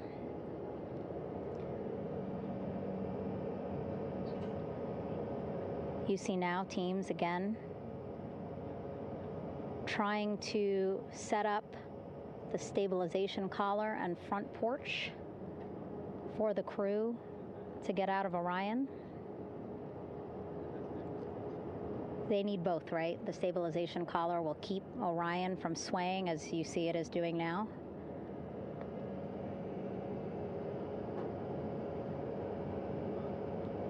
And then they will connect the front porch to the stabilization collar so that the crew can take 2 steps and they will be in the front porch.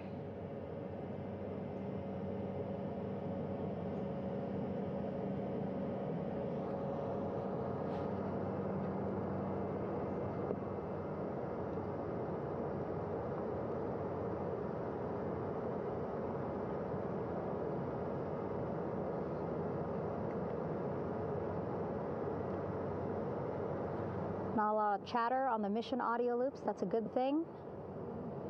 Again, things proceeding pretty nominally, even if they're fighting some currents out there on the Pacific Ocean.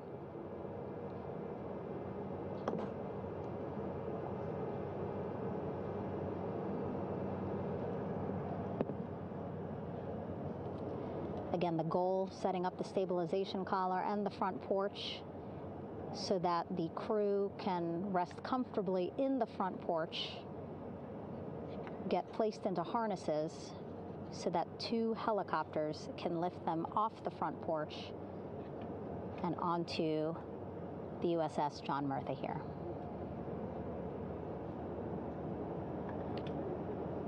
The helicopters are going to take turns picking up an astronaut.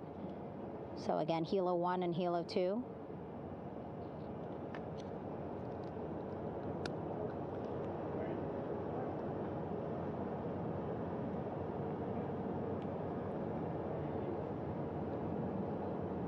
Okay, and the recovery team here on the ship just got a report from the undersea medical officer who is inside the capsule with the crew.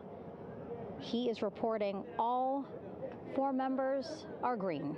All of our 4 astronauts, Reed, Victor, Christina, Jeremy, green, meaning they are feeling great, not the complexion of their skin. They are feeling great, happy to be home, and ready to be extracted as soon as possible.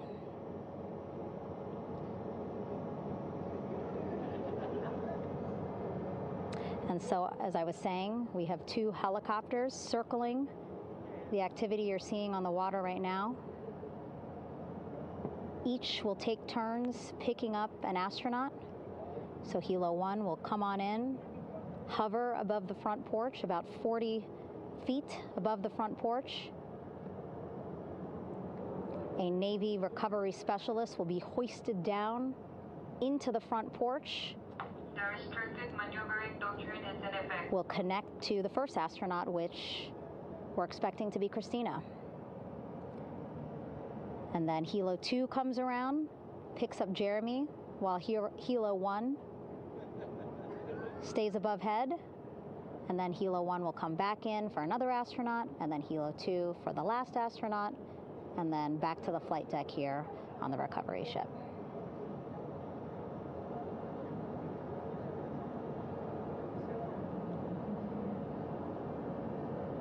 I was talking to Assistant Artemis Recovery Director Paul Sierpinski.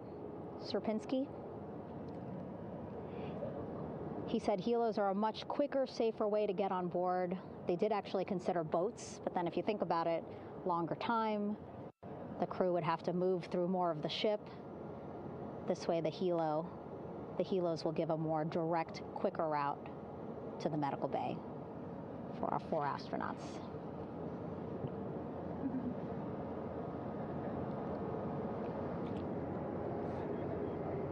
Beautiful shots from our aerial and imagery teams.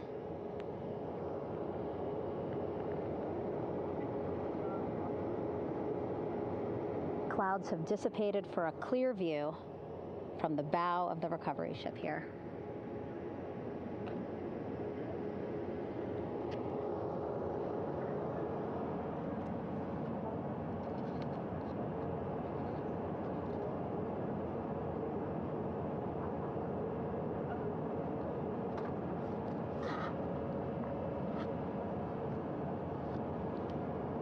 You can still see divers in the water there. Encircling Orion, that is that stabilization collar we've been telling you about. As you saw in that interview just a few minutes ago, they have to first connect it to Orion, and then once it's secured onto Orion, they can inflate it, and then they'll further secure it with other harnesses and lines.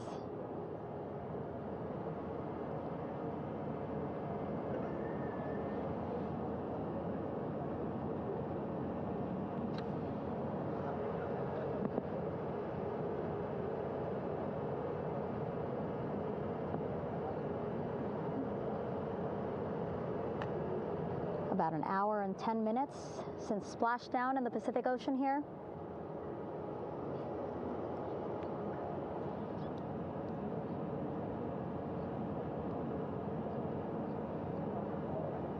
Reed, Victor, Christina, and Jeremy back home after a history-making mission to the moon and back.